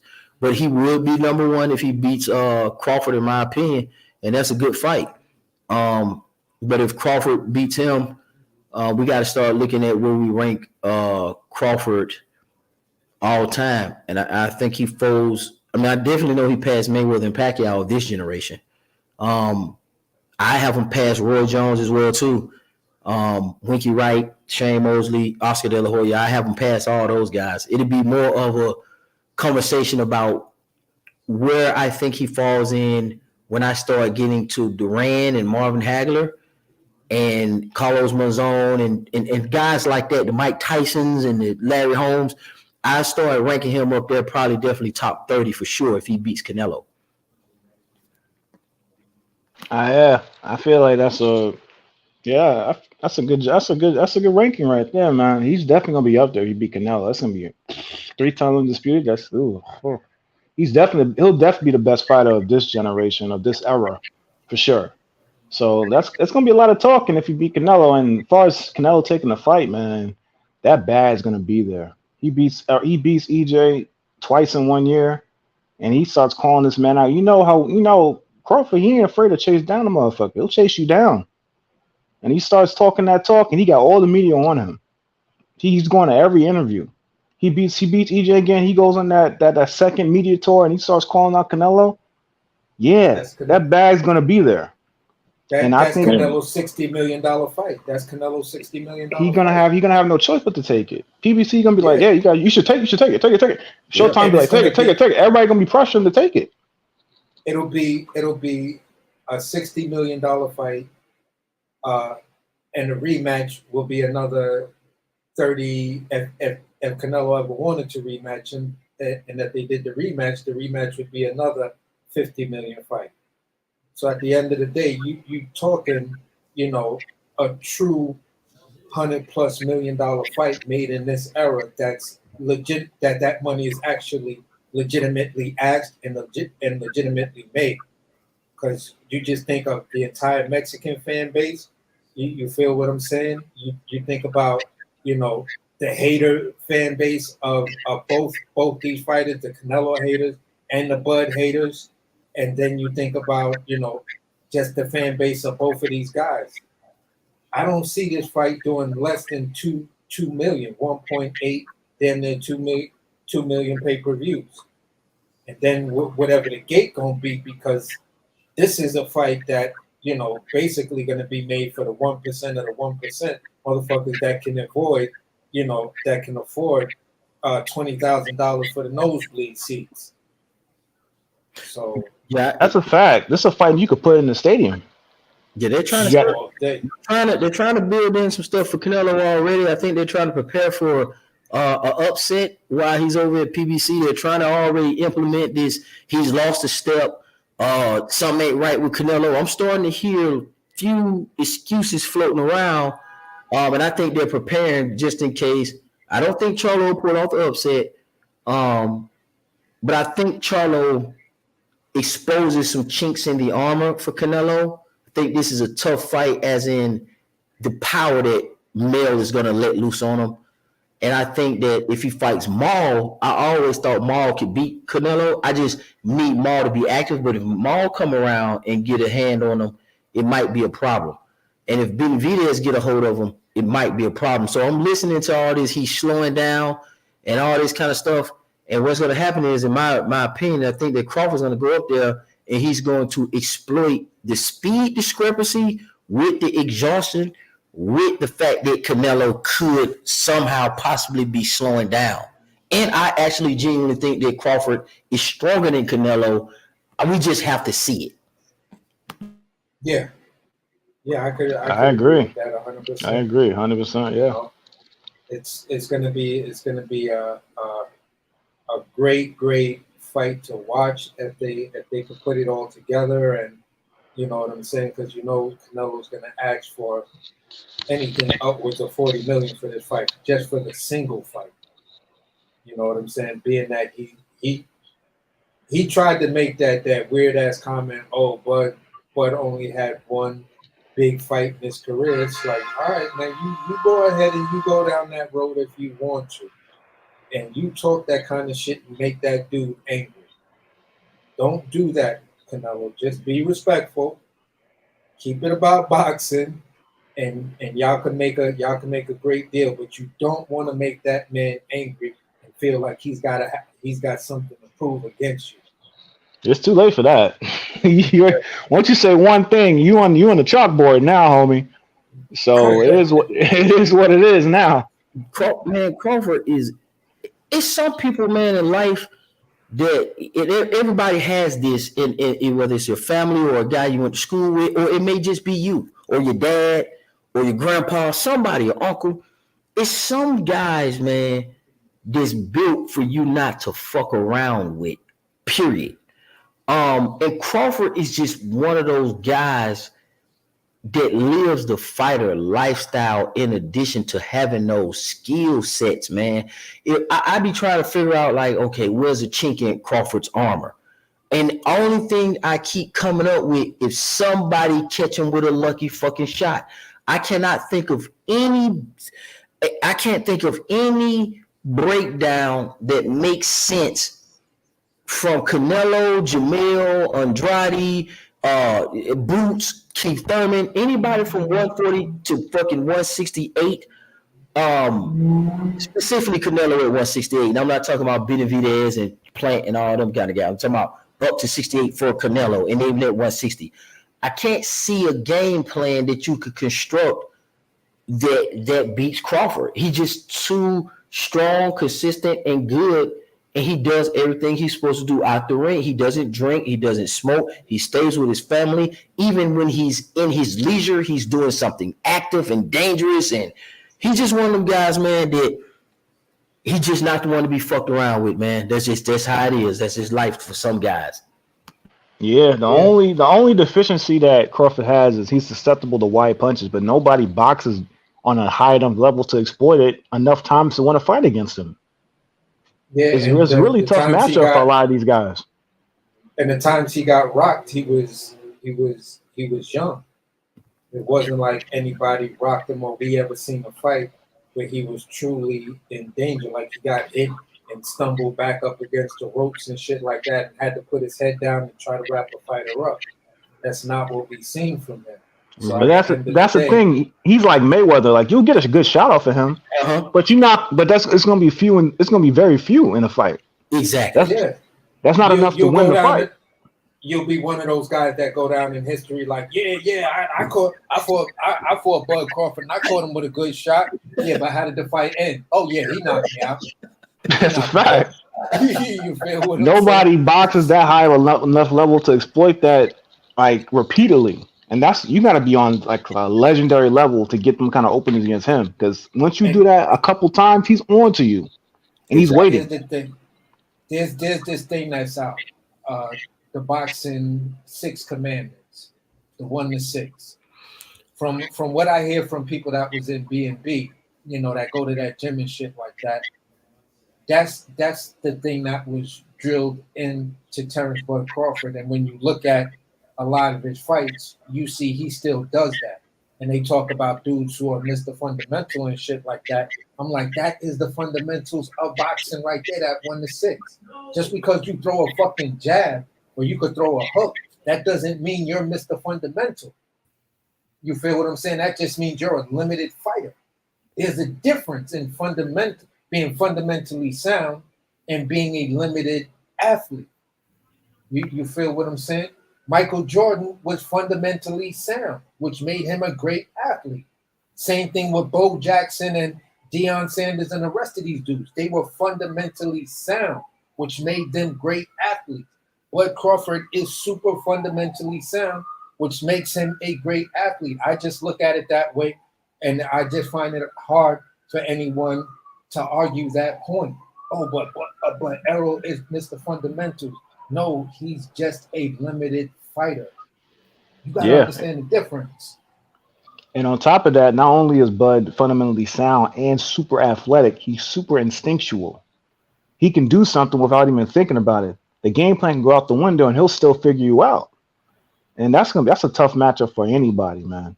Anybody 168 and down, that's a tough matchup. That's a bad man. Agreed. Hey man, I know Nash was trying to move things around. Nash, you wrapping it up or what you doing? Yeah. I'm right here. Can you hear me? Okay, we just want to hold you down till you got back, man. Yeah, man. I appreciate it, man. Yeah, I'm in here moving and shaking.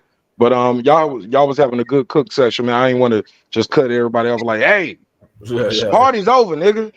Go home. You know what I'm saying? So I was just letting niggas cook up, you know what I'm saying? But I definitely want to come back later for that UFC. I'm gonna do a reaction probably to that Israel Sanya fight. So I'll probably do a reaction for that. But I'm gonna let my boy Clips get his bars off. But everybody else, man, if y'all got anything else, man, I ain't like I said, I ain't here to cut y'all off. Y'all can do what y'all gotta do. No, I'm good, bro. That's gonna be my final thoughts on everything. And it was a great cook, great show, Marq Nash. Yo, bro, keep it up, man. I love the work you just put in on this conversation today, bro. Man, don't be a stranger, man. I'll see you on the next one. I ain't gonna be a stranger, man. And yo, talk your shit, man. We all grown men. We could get chippy and shit like that and still be man. These niggas be out here crying, bro. I gotta talk to him. I gotta talk to him like I talk to my 3-year-old daughter sometimes. You know what I'm saying? Who crying out here, Marq? It's a new one. It's a new one every day, man. But I ain't giving niggas no light. It is what it is. Go ahead, Clips. Get your bars off, Clips. You got anything on this topic, man? Before I close this shit off. Yeah, I just came in. I came in at the end of this. I heard these brothers, you know what I'm saying, talking some sense. They saying some things that things that me and you have been saying for years. When it comes to Terrence Bud Crawford, Elohim, he's him. Just understand that. You know what I'm saying? Just understand that nothing but Father Time is going to beat Bud at this point right now.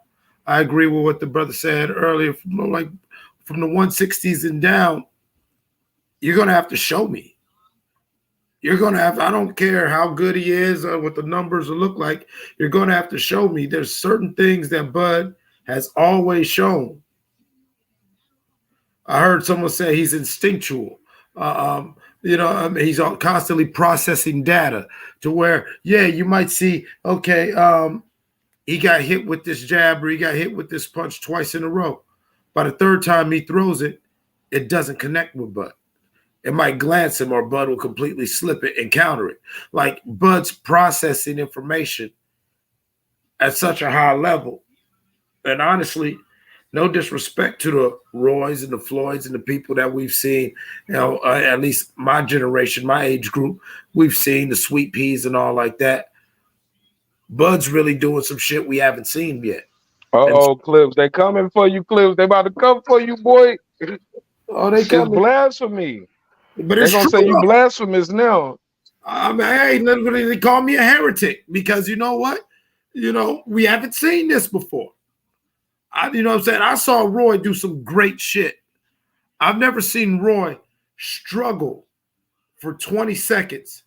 And by second 25, the minute the fighter tries to do that again, that's what get him knocked the fuck out. Roy ain't never did that to nobody. Roy played with you and figured you out. Floyd ain't never did that. Sweet Pea ain't never did that.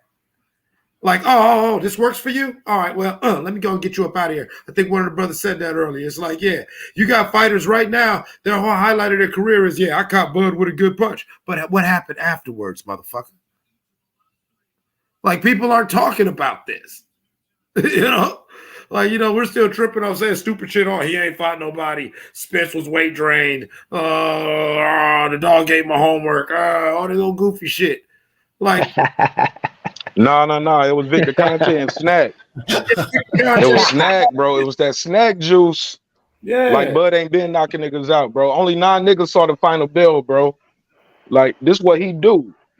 You don't more times than not, Bud Crawford don't go to the final bell. And the more experience he got, the more meaner he got, precision, understanding like the fight, the moment. You can't get him with that, this is a big fight. He gonna outthink you, outsmart you. Like this guy's special, bro. And I think a lot of guys gonna be on the wrong side of history when this shit is over. You know what I'm saying? Like the people just didn't like LeBron. Some people didn't like Tom Brady. At the end of the day, man, these dudes they are winners, bro. Right. Well, you know what I'm saying? Like, I'm from the great state of Ohio. So we weren't worried about Tom Brady when he was in college. And salute my Ohio folk. yeah, the great state. And you see what squad I run with. And so, we beat Tom twice. So, Tom's all right with me. You know what? I ain't got no problem with Psycho Slim Tom. said that's an alley-oop, right? I threw you one. Yes, Okay. sir. Yes, sir. And as far as La Boogie, LeBron James, the King, that man can run for governor up here, man. You leave LeBron. Don't talk to. Listen, man. Niggas was mad at LeBron for about a year and a half. But real niggas, real niggas from 330, from 330, I explained this to you already. We was never mad at LeBron. Still a lot of cats who ain't from here, they don't get it when LeBron said, listen, I'm from Akron, not Cleveland. So Cleveland, you know what I'm saying? When he came back to Cleveland, he was trying to explain to people how, listen, man, I get it, but it ain't all like that. Akron dudes don't like Cleveland. He was never that comfortable up there, man. So if I have an opportunity to go to Miami and go play with some motherfucking Dominican bitches and go get me a ring, shit, I'll be taking my towns to South Beach. Why not? Yeah. Wow. Wow. Well, since he put it that way, anybody got anything else, man? I'm about to land this plane, man. I'm gonna see y'all. I'm gonna double back like a camel for this UFC fight. Y'all know I love that MMA too, man. So I definitely want to see how this fight look. And I love that about MMA too. It's so unpredictable, man. 1 minute a guy seems like he on top and can't nobody beat him. You watch the next fight, clipped him. Them small gloves, man. With them small gloves, man, those submissions, the takedowns, man, it's you just never know what you're gonna get. So I'm excited about that as well. So final thoughts, man, and we're gonna land this plane, and I'll see y'all in a couple hours, yo. Hey, Mark, I'm a huge MMA fan. I'm a huge MMA fan myself, man. I've been in this shit since Pride. I've been in this shit since Anderson Silva first came in. Hey, look, WEC, remember WEC? Yeah, Uriah Faber and the rest Hell of the yeah. dudes over there, man. Hey, listen, I even remember Showtime stint with the Korean, I forgot the Korean dude and shit like that. Dude had the crazy step kick and shit like that. But at the end of the day, man, I'm gonna revisit you when it comes down to the MMA shit, because it's been a minute since I've been on a panel talking about MMA. You know what I'm saying?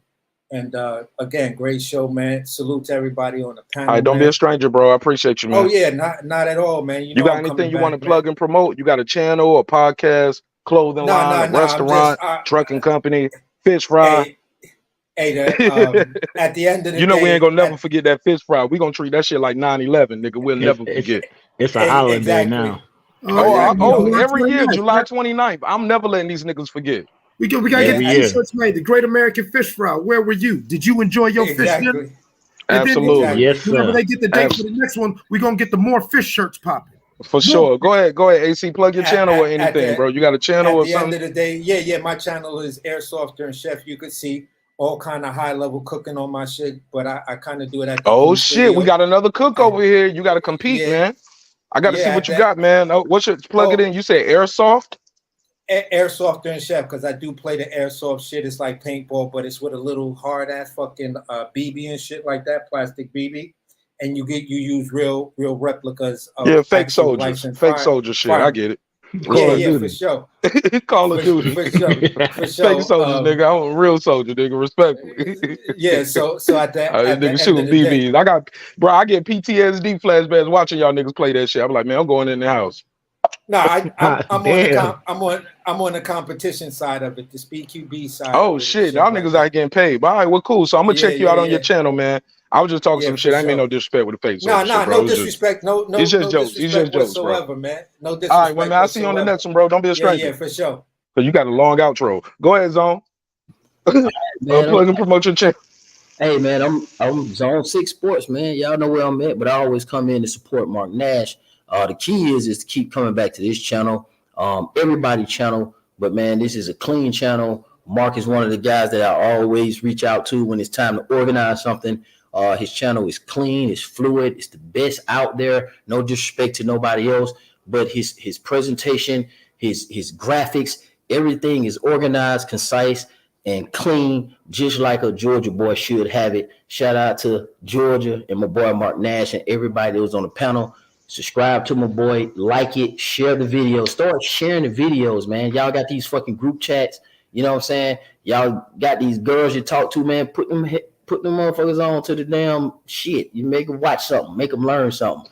Right, Zone. They get, hey, look, right, Zone. They get in the group chat and talk shit about a nigga.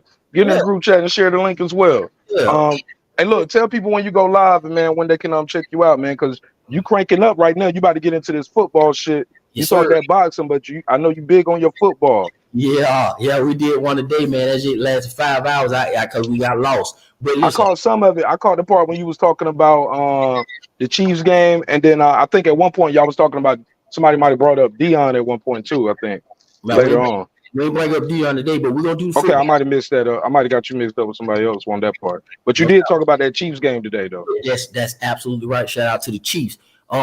Shout out to Marq Nash for having me. I'm going to listen to you again with the MMA thing, and I'm going to be prepared for football tomorrow because we also package you with fantasy football. And I got a YouTube league. Shout out to Money Brown.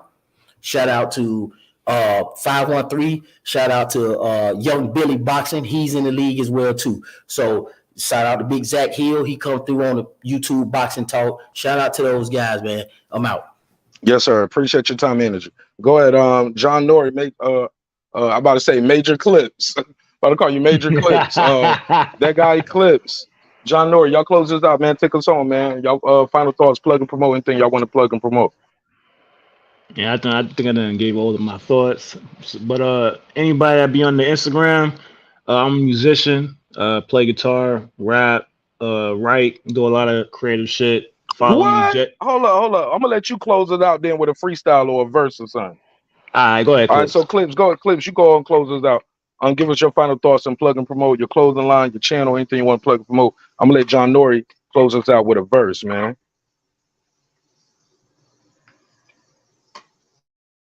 I want to hear what he got. I never knew John Norrie was an artist, man. I gotta hear it now. Clips, you want to plug and promote anything, bro? Yeah, just you know the vibes, man. It's that guy Eclipse, broadcasting from 3:30 in the great state of Ohio. You know what I'm saying? You can catch me on all streaming platforms. You can go to the shop, go to the pop-up shop, get some merch.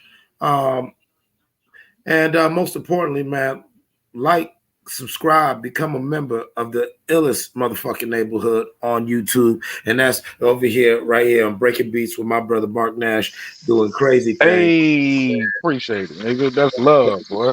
So you know what I'm saying? So we're gonna go ahead and we're gonna end it like this. I will say I'm watching the UFC undercard right now. Don't sleep on this main card. I want Izzy to win, but the Strickland kid. Clips, I'm about to set up my I'm gonna set it up on members only, man. I'm about to do a string jack. I'm gonna set it up on members only. So fuck with me. Y'all know how we do. Yep. If y'all from the neighborhood, y'all know. Just look for the back sitting on the community tab.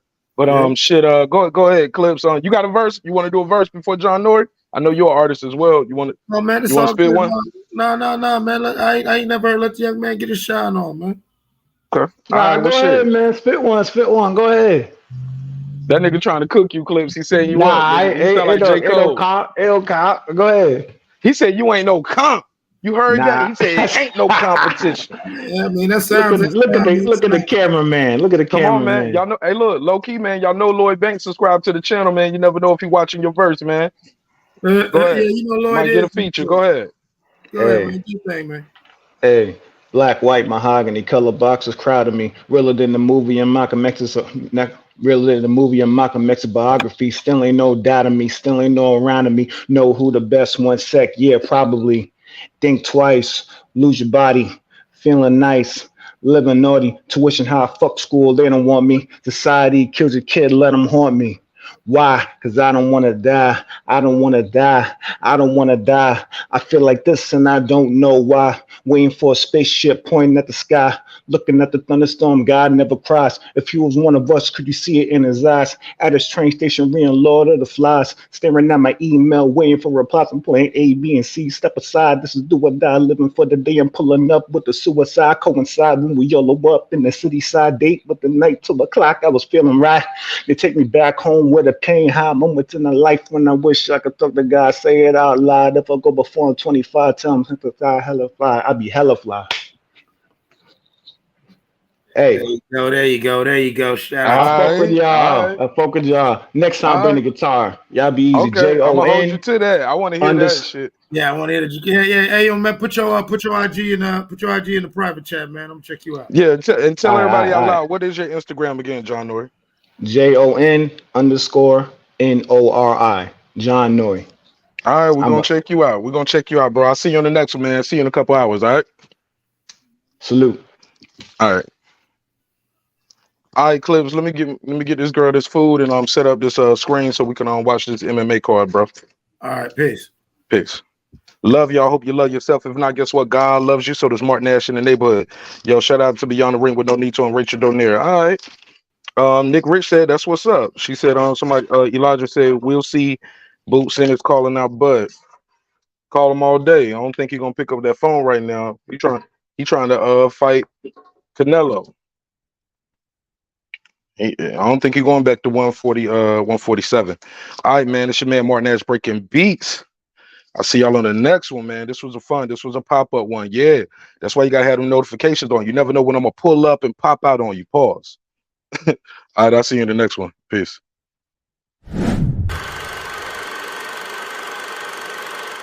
This that squad sound. This is